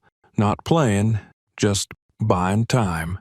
She touched his shoulder once, quick, deliberate, then disappeared into the back corridor. Bishop took a deep breath and waited. The next shot shattered the living room lamp. Then the front door burst inward, kicked from the outside. 2 mercenaries entered fast, sweeping left and right with suppressed rifles. Bishop fired from a crouch, dropping the first man instantly with a double tap to the chest. The second dove behind the couch, returning fire. Bishop ducked, shifted, and fired through the couch's side panel. Blood sprayed upward as the mercenary slumped over. Another one burst through the side window. Bishop swung, clipped the man in the leg, then pivoted for a finishing shot. Too slow. A round tore through his rib cage. He grunted, fell back, gritted his teeth, and kept firing. Down the hall, Naomi heard the shots. It was starting. She kicked open the utility room door, guiding Sarah and Emma forward while Reynolds popped the flashbang behind them. The explosion rattled the walls. Muffled screams followed. Naomi grabbed the access handle in the wall and yanked it open. Cold air and earth filled the space. Go, she said. Sarah hesitated. What about go? Reynolds helped his family through the tunnel. Naomi pulled the hatch closed behind them and turned back. 3 more gunmen stormed the corridor. Naomi dropped to one knee and fired. 2 went down before they even saw her. The third retreated around the corner. She chased him, knowing she had seconds before more poured in. She found Bishop lying on his side near the front doorway, blood blooming across his shirt. His rifle was dry. His sidearm had 1 round left. He looked up, smirked weakly, didn't say it'd be pretty. You held, Naomi said. He coughed once, blood at the corner of his mouth. Get them out. Finish it. Naomi didn't argue. She picked up his rifle, swapped the empty mag for a fresh one from her vest, and turned just as the final 2 mercenaries charged in from the back. She dropped one with a headshot. The other she let get close, too close, before sidestepping and slamming him face first into the wall. She drove her elbow into his spine, then snapped his neck with a clean, practiced motion. Silence fell. Smoke drifted through the air. The house was a mess of shattered glass, broken furniture, and blood. Bishop's breathing slowed. Naomi knelt beside him. He grabbed her wrist. "No forgiveness," he rasped. "Just keep going." She nodded. His hand went limp. Naomi stood, rifle in hand, blood on her sleeves, fire in her veins. Bishop was gone, but the mission wasn't. She grabbed the last of her gear, kicked open the side door, and vanished into the night. Across town, Langston stood in the penthouse of a private hotel under an alias registered months ago. The room was silent except for the low buzz of encrypted alerts pulsing from his tablet. He had watched the feed from the Merc team's helmet cams until signal loss. Watched the last 15 seconds before static took over. She was there. He saw her eyes. Now they'd lost another squad. Lost Bishop. Lost the chance to squeeze her through Reynolds's family. And she was still alive. Langston tossed the tablet onto the couch and walked to the balcony. The city looked small from here, but Naomi Hayes was rising. He turned to Marcus Weiss, who stood just inside the sliding door. "Time for the last play," Langston said. "I'm going to see her myself." Weiss blinked. "That's not the plan. The plan's broken, and I don't delegate revenge." Langston grabbed his coat, turned toward the elevator, and said just one thing as he passed. "Tell her the clock runs out at midnight." The slaughter at the safe house had cost them everything, except resolve. Now Langston was stepping into the war himself, with an ultimatum that couldn't be ignored. Naomi had buried her dead. Now she would face the man who ordered them, not as prey, as executioner. The clearing was quiet but tense, filled with the static energy that comes before a storm breaks. The air smelled like wet earth and cordite. Naomi stood behind the broken frame of an old woodshed, watching Langston's men spread out across the edge of the tree line. 6 of them, full gear, thermal scopes, suppressors, trigger fingers twitching. In the center of the open space, under the glow of portable floodlights mounted on tripods, was a folding chair. And in that chair sat Sarah Reynolds, wrists bound, mouth gagged, wide eyes fixed forward. Behind her stood one of the mercenaries, his rifle barrel aimed casually at the back of her head. Langston's voice came through a bullhorn, smooth and certain. "Naomi Hayes, you're out of moves, out of places to run. Step into the light, or I paint this field with someone else's blood." No answer. Langston continued. "You've made your point. You want justice. I get it. But this," he gestured to Sarah, "this is just collateral. Your war's over. Come out now, hands up, or she dies." Tension rose with the mist rolling across the clearing. The wind shifted, scattering leaves along the dirt. Langston checked his watch. 10 seconds. Reynolds, watching from a sniper perch on the ridge above, tried to steady his breath. Naomi had told him not to move, not to shoot, unless she gave the signal. But there was no signal yet, just that voice in his earpiece repeating the countdown. 5 seconds. And then she stepped out. No weapons, no body armor, just Naomi. She emerged from the shadows with her hands raised, slow, deliberate, walking into the floodlights like a ghost materializing from a memory.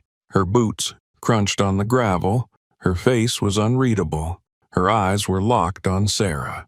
Langston watched her approach with narrowed eyes. "I didn't think you had the nerve," he muttered. She said nothing. "Stop right there," one of the mercenaries ordered. She did. 6 men encircled her now, forming a perimeter. Sarah whimpered from the chair, tears streaming down her face, still gagged. Naomi's eyes didn't move from hers. Calm, focused. Langston stepped forward. "Get on your knees," he said, voice low and hard. Naomi slowly dropped down. Her hands rested on her thighs, palms up, empty. Langston tilted his head. "You think this is noble? You think surrender buys forgiveness?" Naomi's lips moved. Just once, he leaned closer. "What did you say?" She whispered it again. "This is for my daughter." Then she moved. 12 seconds. That was all it took. The first merc didn't even fire. Naomi surged upward, slamming her palm into his jaw and spinning his rifle away. She caught it mid-air and turned it on the man behind her. 2 shots to the chest. The third rushed in. Too close. She used the rifle butt as a club, cracked his nose, and pivoted into a sidekick that sent him into the mud. 4 seconds. The remaining 3 opened fire. Naomi dropped low, rolling toward the tripod lights. Bullets shattered glass and metal. She grabbed the base of the nearest tripod and hurled it like a javelin. It struck one in the shoulder, breaking his aim. 6 seconds. She fired twice from the downed rifle. The 5th man screamed and dropped. 7 seconds.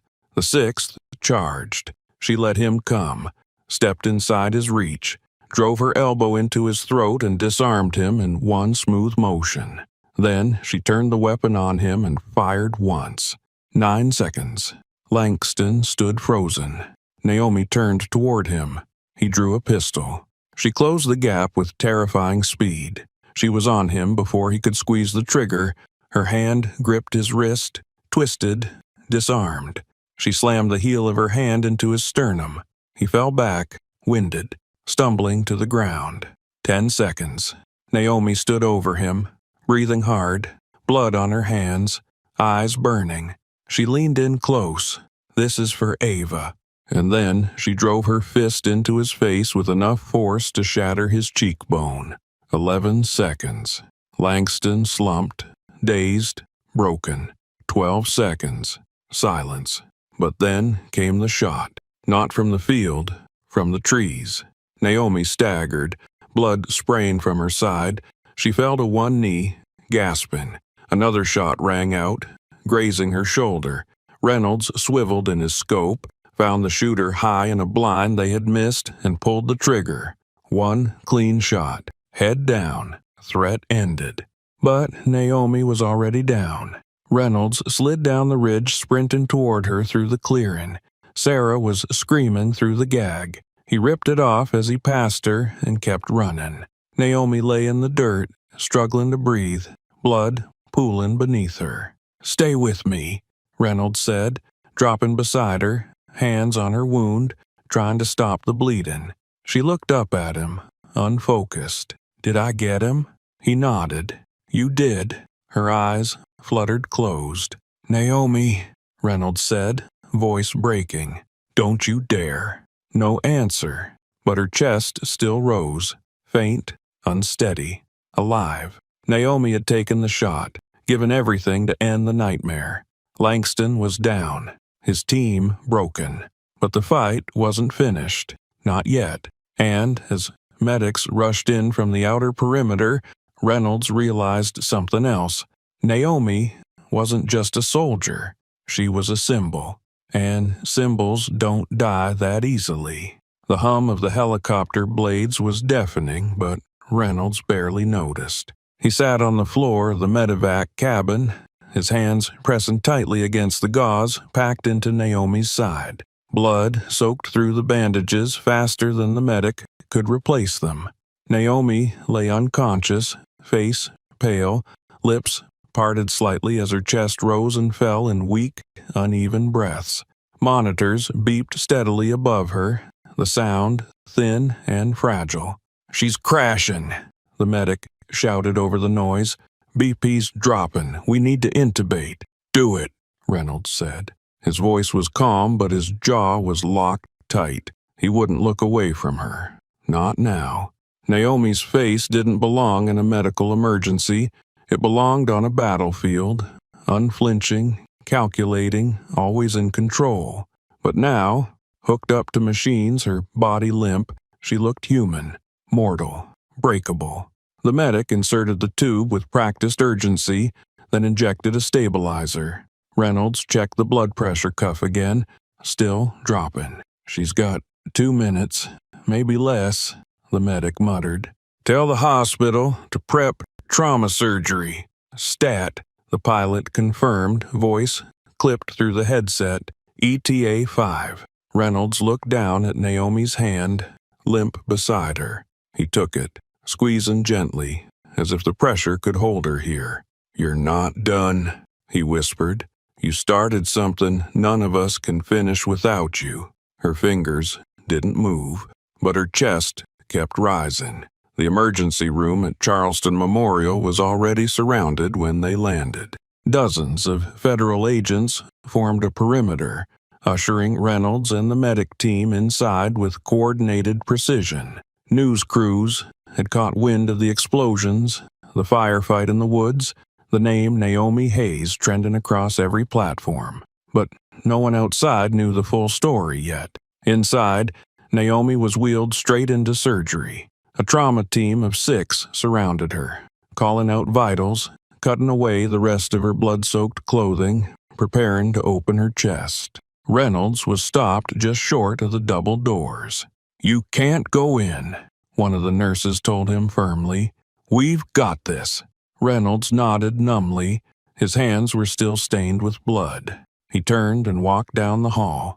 40 minutes later, he sat alone in a private waiting room on the top floor, the city glowing faintly beyond the glass.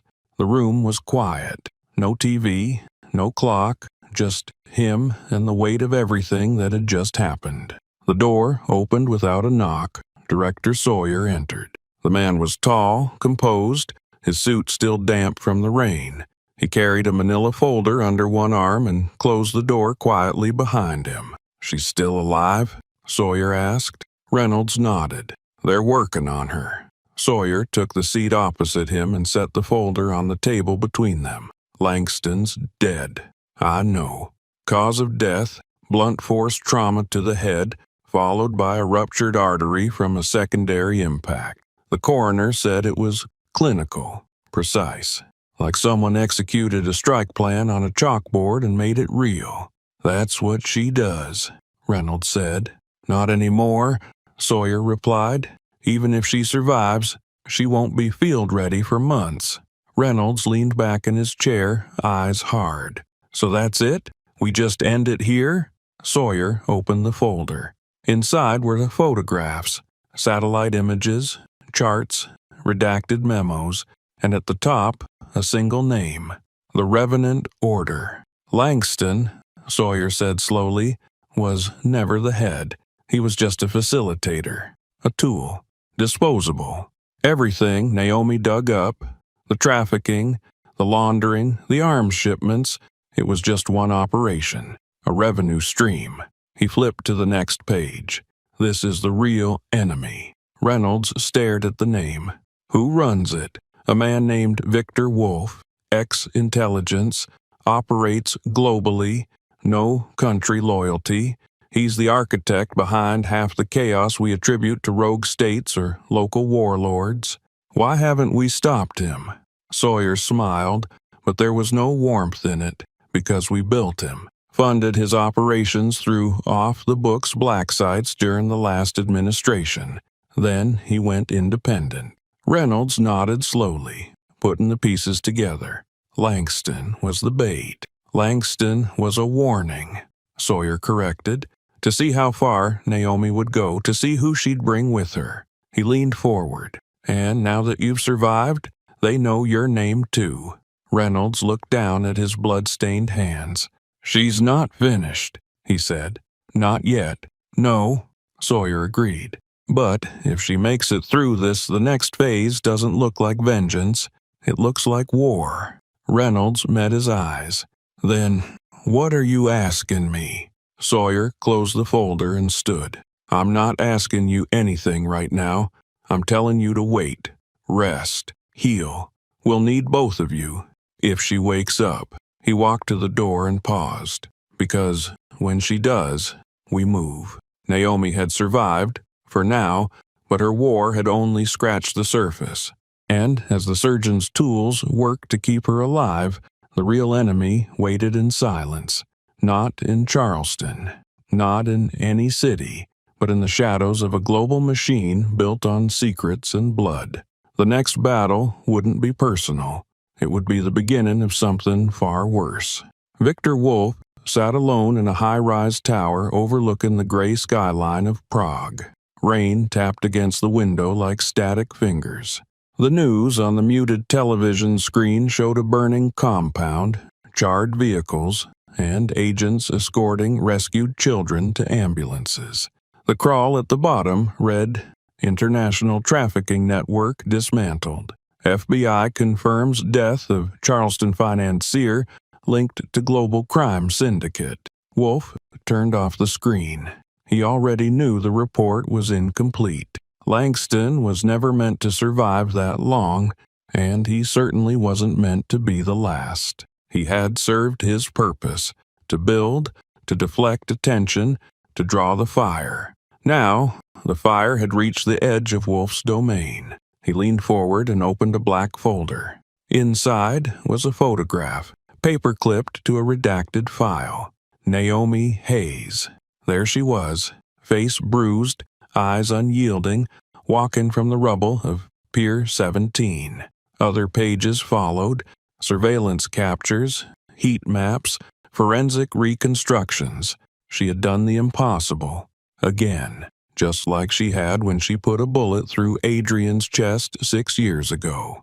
Adrian Wolf, Victor's younger brother, reckless, brilliant, dead. The official report listed Adrian as a rogue asset terminated during a covert operation in Kiev. What it didn't say was that Naomi had trained him herself, had led him, had believed in him, until the betrayal, until the ambush, until she pulled the trigger. Victor had buried that pain behind layers of strategy and distance, until now. Now, he would answer it. He turned the page in the folder and revealed a list. Assets lost, accounts frozen, shell corporations exposed. Langston's fall had been surgical, calculated. This wasn't just retaliation. It was a declaration of war. And Naomi Hayes had made it personal. He picked up a phone from the table, pressed a number, and waited. "Activate Tier 3, he said when the line clicked open. "Pull the Prague node, reroute Zurich and Istanbul, and locate Echo Base. We have a breach." Across the room, a monitor blinked to life, revealing a secure channel marked only with the Revenant Order's insignia, a snake devouring its own tail. The screen filled with dossiers, victims, witnesses, survivors, names connected by digital threads. At the center, Naomi Hayes. Thousands of miles away, Naomi opened her eyes to fluorescent lights and the distant hum of machines. Her side ached, her shoulder throbbed, but her pulse was steady. She was alive. A nurse looked up, startled. "You're awake." Naomi blinked, lips dry. "How long?" "5 days," the nurse replied. "You've had 2 surgeries. They weren't sure." Naomi was already sitting up, pain sharp but manageable. "Where's Reynolds?" The door opened. He stepped in, tired but relieved. "Right here." "You got to the USB?" she asked. He nodded. "Langston's entire network, but Sawyer says that was just the outer ring." Naomi's eyes narrowed. "Then who's at the center?" Reynolds hesitated. "Victor Wolf, Adrian's brother." For a moment, Naomi didn't react. Just a slow inhale, a flicker of something behind her eyes, regret, recognition, rage. "I should have killed them both," she murmured. "You trained Adrian?" She nodded once. "He betrayed our unit in Mosul, lured us in, sold the coordinates. I was the only one who walked out."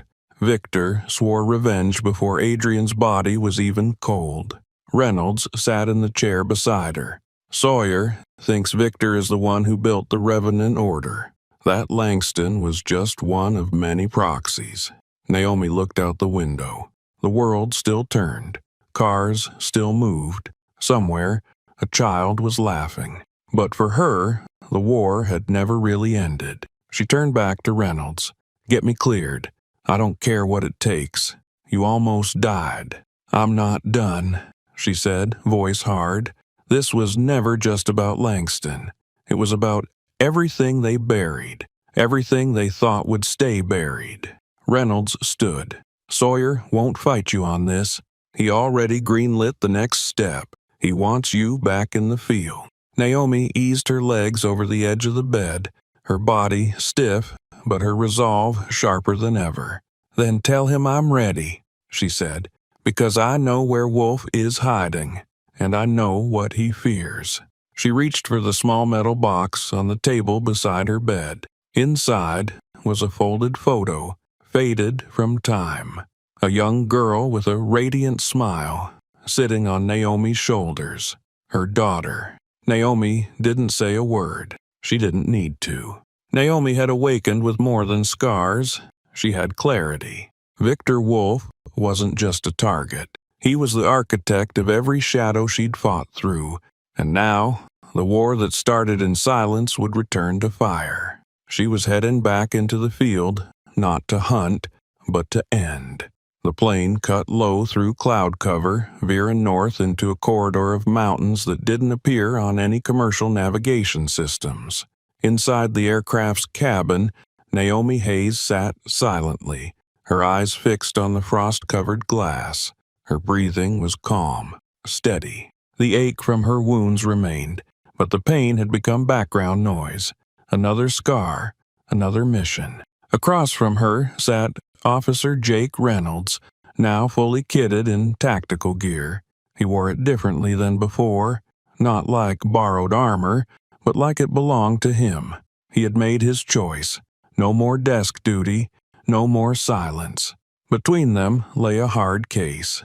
Naomi reached down and popped the latches. The lid lifted with a metallic sigh, revealing her M40A5 sniper rifle, modified with carbon fiber extensions, custom grip, and a matte finish that absorbed light like ink. "Still prefer bolt action?" Reynolds asked. Naomi ran a hand along the barrel. "Bolt never jams in the cold. Recoil tells you more than any sensor, and if I'm going to kill from 1,000 yards out, I want to feel it." The plane banked right. The pilot's voice cracked over comms. "Final descent. You'll want eyes up." Naomi leaned toward the window. Below, the snow-covered peaks gave way to a canyon so narrow it looked carved by hand. Nestled deep within it, camouflaged beneath rock and ice, was Echo Base, Black Ops headquarters for the Revenant Task Force, a facility so secret not even the Pentagon officially acknowledged its existence. As the ramp lowered and the wind rushed in, Naomi stood. She slung the M40 over her shoulder and walked out into the cold. Inside the base, the walls were built of reinforced steel, each hallway marked only by encoded symbols.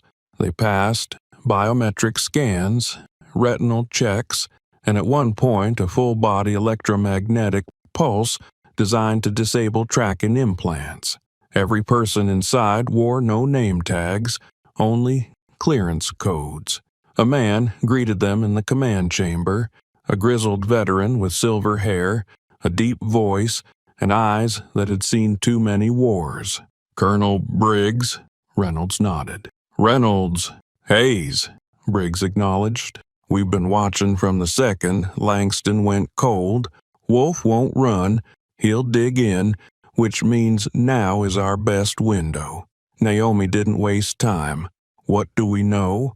Briggs motioned toward a digital wall map as it shifted into a tactical projection. "Wolf's primary stronghold is hidden in the Carpathians, former Soviet black site, refitted with modern defenses, surface-to-air missiles, drone coverage, multiple fallback tunnels. We estimate 40 to 60 combatants, mercs, not ideologues. He pays top dollar for silence." "And civilians?" Reynolds asked. Briggs nodded grimly.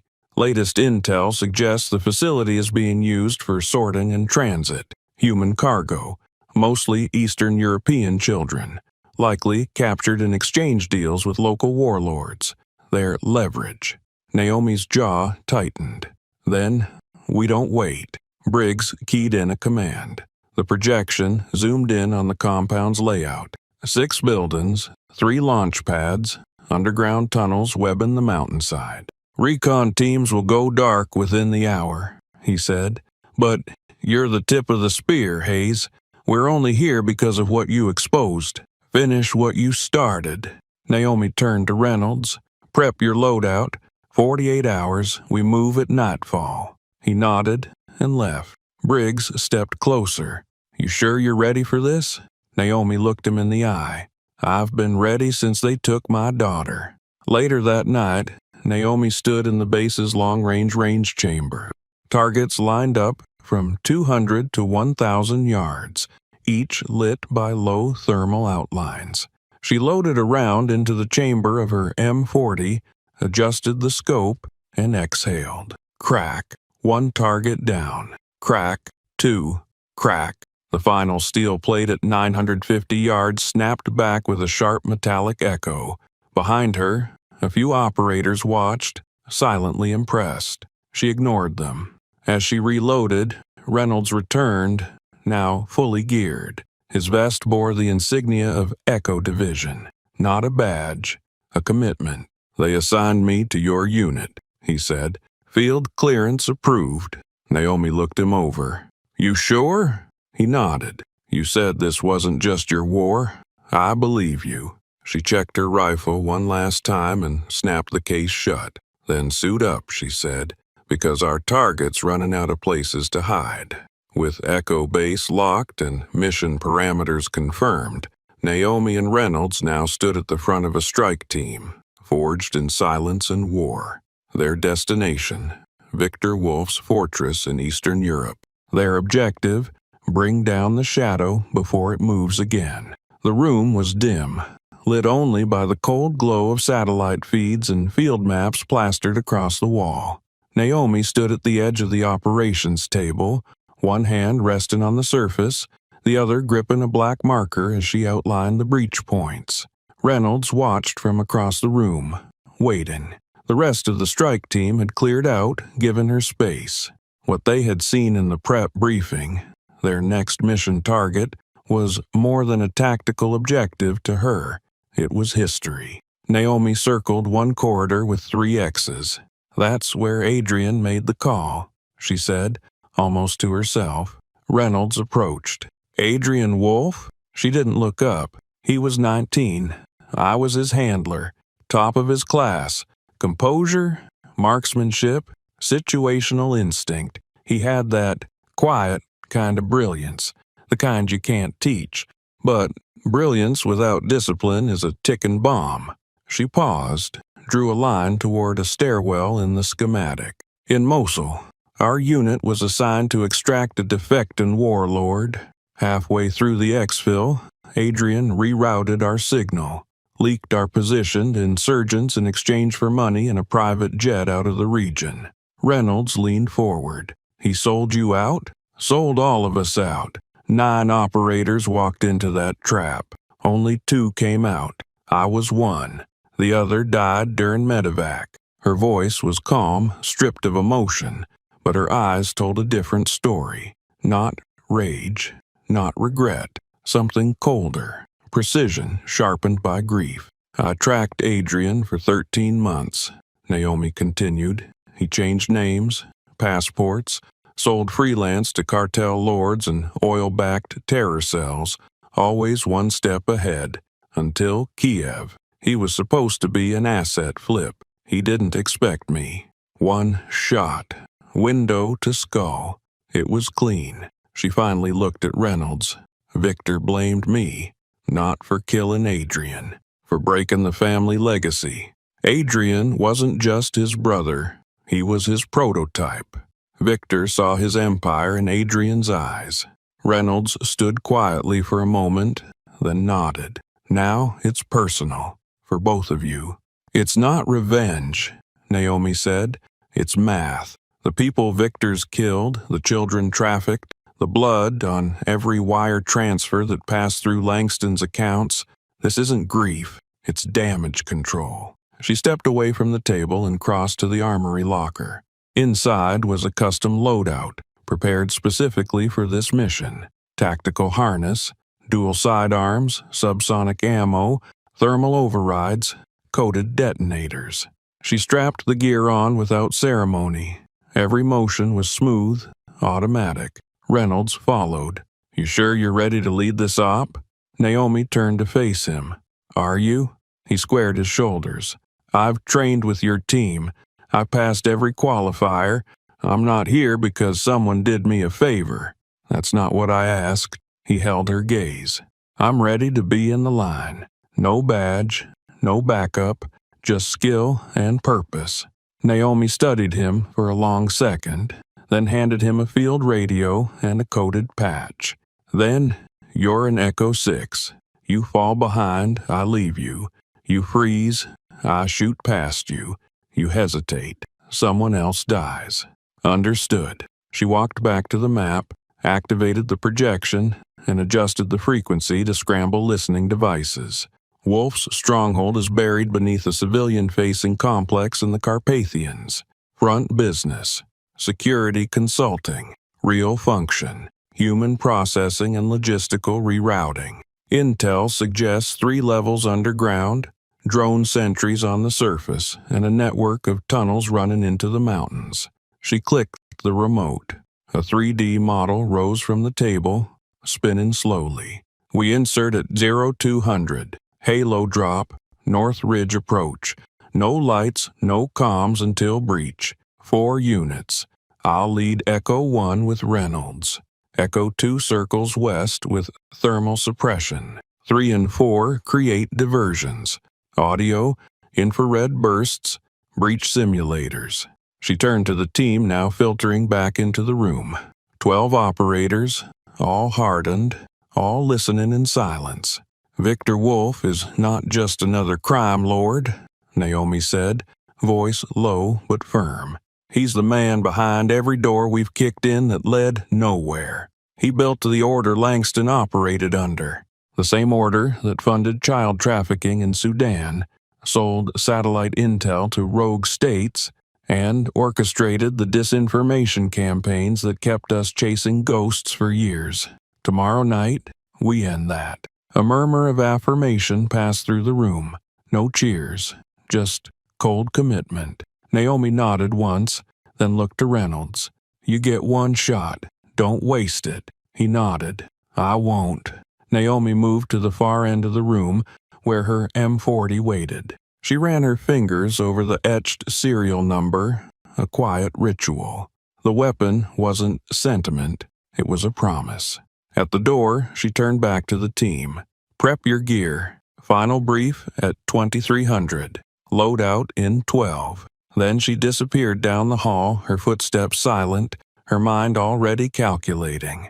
The final assault was no longer a matter of strategy. It was a reckoning. With Reynolds officially at her side and the unit mobilized, Naomi gave the order. It was time to strike. Time to step into Wolf's domain. And this time, no one was coming back empty-handed. The wind howled across the Carpathian cliffs as snow swept down in erratic bursts, cloaking the terrain in sheets of white. From her perch on the ridge above the compound, Naomi lay prone, her cheek pressed against the frozen stock of her M40. The sniper rifle was buried beneath a thermal tarp, its barrel protruding just far enough for precision. Through her scope, the world was angles and movement, heat signatures and target arcs. The perimeter below teemed with mercenaries, their routes rehearsed and overlapping. Not amateurs, not even private contractors. These were former Tier 1 operators, now loyal only to Wolf's money and promise. Her voice cut through comms, steady and low. "Echo 1 in position. Stand by for synchronized breach." Static crackled before Reynolds replied. "Echo 2 ready. Awaiting your shot." Naomi exhaled. The first target moved into the open. A sniper stationed on a rooftop tower, scanning the north approach through night vision goggles. She adjusted half a click left, wind compensation minimal. Her finger squeezed the trigger. The shot broke the silence. The man dropped before he registered the sound, a puff of snow mist marking the impact. "Target 1 down," she said, already rotating to the second position. 2 rooftops over, another guard had reacted, crouching behind a barricade. Naomi anticipated the shift in posture, predicted the lean before it happened, and fired again. 2 down. She shifted once more.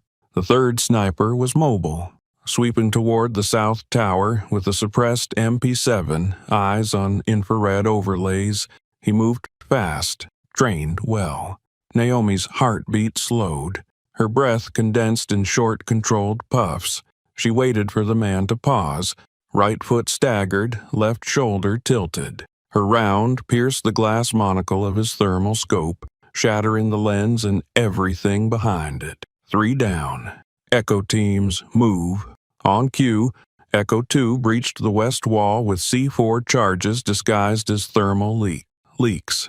A fireball lit the dark, and the compound erupted in chaos. Alarms howled. Searchlights flared to life, sweeping the snow like prison beams. Naomi packed her rifle and moved, descending the frozen path with silent urgency. She met Reynolds at the lower ridge, just outside the interior corridor where Wolf's logistics center fed directly into the main structure. "We're behind schedule," Reynolds said. "Adjust accordingly," Naomi replied. "They'll start dumping hard drives within 10 minutes. They moved fast. The corridors were industrial and brutal.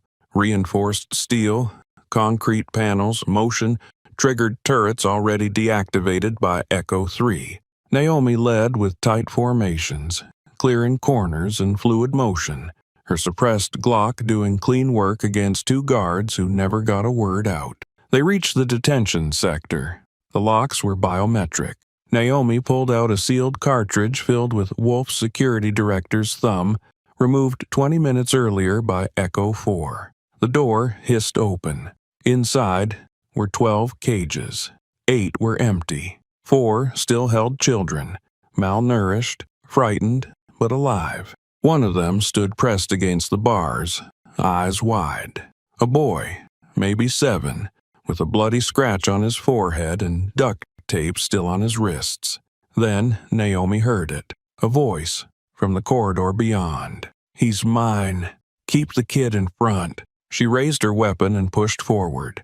Ahead, one of Wolf's lieutenants, a tall man with a scar that ran from ear to jaw, dragged the boy out of his cell, a pistol pressed against the child's chest. "Don't come closer," the man warned, backing toward the exit. "He's a bargaining chip." Naomi didn't hesitate. She raised her weapon, adjusted angle, and fired. The bullet punched clean through the man's forearm and into the wall behind him. He screamed, dropped the gun, and crumpled. The boy stood frozen for a second before Naomi reached him. "You're safe now," she whispered, cutting the tape from his wrists. Reynolds secured the other cells, guiding the remaining children toward the evacuation point. Extraction window closes in 4 minutes. Naomi glanced down the corridor. They still hadn't seen Wolf. She turned to Echo 1's comms. "Any eyes on the primary?" "Negative," came the reply. "Last thermal reading headed below ground." Naomi grabbed Reynolds' arm. "Get the kids out." He opened his mouth to argue, but she was already moving, deeper into the tunnel. Wolf's panic route was textbook. Angled turns to slow pursuit, reflective walls to confuse drone mapping, and noise dampeners embedded in the flooring. But Naomi had trained against worse. She found the final chamber empty except for an access hatch still hissing from recent use. On the ground lay a leather-bound folder still open. Inside, flight coordinates, bank transfer orders, and a partial list of facility sites across Europe. A final insult. Victor Wolf had escaped, but he had left his signature behind. Naomi picked up the folder, tucked it into her pack, and turned back toward the corridor. The mission had struck hard, but not deep enough. Wolf was gone, but not invisible. His trail, now exposed, had opened a door. Naomi had saved the children, but the war was still moving, and the last chapter hadn't been written. The medals arrived in an unmarked box, tucked neatly beneath a typed letter from the Secretary of Defense, sealed with a golden crest and phrases like exceptional bravery and beyond the call of duty. Naomi Hayes didn't even touch them. She stared at the open case for 3 minutes before closing it again and sliding it under her cot at Echo Base, beside a rucksack and a single box of ammunition. Then she walked out without a word, without a signature. She didn't want a ceremony. She didn't want applause. She wanted air and silence. 3 weeks later, she sat under the same rusted awning outside Jerry's 24-hour diner, the one she'd nearly bled under, the one where the world forgot her until it couldn't anymore. The rain had returned, steady and cold, falling in soft rhythms against the cracked sidewalk. She pulled the brim of her cap lower and sipped from a styrofoam cup. It wasn't coffee, just warm water, but it did the job. Across the street, a boy about 10 years old leaned against a lamppost. He was thin, soaked, and holding a plastic bag that clearly held everything he owned. Their eyes met for a moment. He hesitated. Naomi nodded once. He crossed the street and stood beside her, shivering. She didn't say anything. She didn't have to. After a moment, she opened her jacket slightly and handed him a protein bar from her pocket. "Eat," she said. He took it without a word and sat down beside her. One of many. The city had plenty of them. Kids with nowhere to go, no one who'd fight for them. She had once been one herself, before the uniform, before the war, before it was all taken away. Now, they were finding her. By nightfall, 3 others had gathered near the diner. One curled under a bench. Another leaned against the brick wall beside Naomi. They never spoke, not to her, but their presence said everything. Word had gotten around. The woman with the quiet stare and scarred knuckles was something different. Not safe, not soft, but solid, real. Naomi leaned back against the wall and looked up at the flickering diner sign. For a long time, she thought justice wore a uniform, that it came with structure, rank, paperwork, and polished boots. But the system had looked her daughter in the face and called her expendable, had erased Naomi's name the moment it got inconvenient, had only remembered her when the body count got too high to ignore. No, justice didn't wear a uniform. It wore grit and silence and blood. It lived in alleyways and under bridges, in the eyes of kids too tired to cry. It didn't need permission. It just needed someone who refused to quit. Naomi reached into her coat and pulled out a prepaid phone. There was only one video on it. She tapped play. The screen flickered. It showed her face, recorded in low light, sitting somewhere quiet. Her voice, calm and deliberate, filled the space. If you're seeing this, it means the mission didn't end in the Carpathians. Wolf is alive. He fled through the Turkish corridor using one of the Order's southern routes. He'll rebuild. Smaller, leaner, but more dangerous. And this time he knows who we are. She paused. I've chosen not to return to base. Not yet. There's work left to do. But I'm not disappearing again. And I'm not hunting alone. The camera shifted, just slightly, revealing a wall behind her. Pinned to it were photos, maps, and a list of encrypted locations across 3 continents. She looked back into the camera. This is bigger than me, bigger than revenge. It's about the ones who get overlooked, the ones who vanish and never make the news. You asked me once what justice looks like. She nodded. The video ended. Miles away, Reynolds sat in his new office, under a different name, in a protected location, with the phone on his desk and a message still playing in his ears. His daughter's laughter echoed faintly from the next room. His wife was cooking dinner. The smell of garlic and basil filled the space, but his eyes were fixed on the screen. He didn't hesitate. He opened the secure line, accessed his encrypted laptop, and began uploading Naomi's video to Echo's off-grid archive. He flagged it with the tag Active Op and included a second label, Wolf Protocol. Then he stood, buckled his sidearm, and stepped outside into the fading twilight. The war had shifted. Naomi was no longer just a ghost. She was a signal. And this time she wasn't the only one answering the call. Some people walk away from war. Others carry it in their bones. Naomi Hayes was never the kind to run. Not from the battles they trained her for, and certainly not from the ones they tried to hide.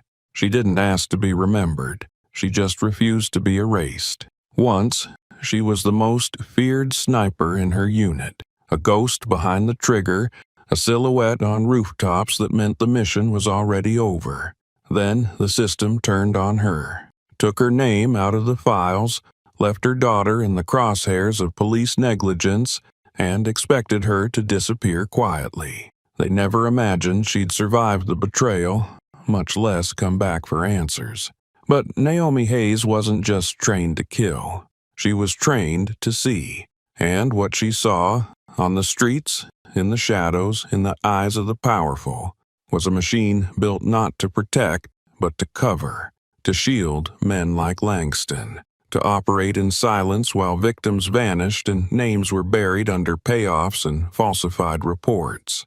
They called her a ghost, so she became one. And what followed was more than vengeance. It was strategy. It was purpose. One shot at a time, Naomi dismantled an empire. Not for the glory, not for the medals, but for the children in shipping containers, for the names too small to trend, for the voice her daughter never got to raise. She returned from the edge not as a soldier, but as something sharper. A woman who learned the system doesn't fail by accident, it fails by design. And she cracked that design open. She didn't wear the ribbon. She didn't sit for interviews. She left the medals in a box and walked away from Echo Base without a single word of farewell. Because Naomi Hayes had already said everything she needed to, with actions. She went back to the place they first saw her. Not in the battlefield, not in the courtroom, but under a faded awning outside a diner that never closed, on a street where the forgotten gathered like ghosts of their own. It was here that she waited, not for redemption, not for recognition, but because she knew this was where the next name would vanish, and when they did, she would be watching. One by one, they came, young, dirty, eyes too old for their faces. They didn't know her name, but they knew her shape, her stillness, the way trouble didn't seem to touch her. She didn't smile at them, didn't give speeches. She just nodded, shared what she had, sat in silence until the rain stopped or the fear faded, and, slowly, they understood. This wasn't just a woman who had survived the worst. This was someone who'd beaten it back. She became their myth, their symbol. Not a savior, a warning. Across the country, headlines declared Langston's empire broken. Federal raids seized properties, shut down ports, froze assets. But Naomi knew better. Cut off one arm, another grows in its place. Because the disease was deeper, rooted in contracts and campaigns and the kind of silence people learned to worship. And at the root of that silence now stood a new name. Victor Wolf, a man with a network far older and wider than Langston's. A man who trained his own brother to be a ghost, then buried him in the shadows when Naomi's bullet found him first. Wolf was not a man hunting money. He was hunting control, and Naomi had cost him both blood and blueprint. So now, the war was global and personal. But Naomi didn't go back to fight it alone. She sent a message, a simple video, no theatrics, no editing, just her face, lit by a single lamp, and a voice that had once commanded kill teams, now saying something quieter and heavier. "If you're watching this," she said, "you already know what they tried to hide. But this doesn't end with Langston, and it won't end with me. There are still names being whispered in black corridors. There are still bodies being moved across borders, and I can't fight that alone anymore." She turned the camera slightly. Behind her, a wall of maps, red string, dossiers, photos of Wolf's lieutenants, images of buildings, terminals, and tunnels. "I'm still hunting," she continued, "but this time I'm not the only ghost in the field." That message was for Reynolds.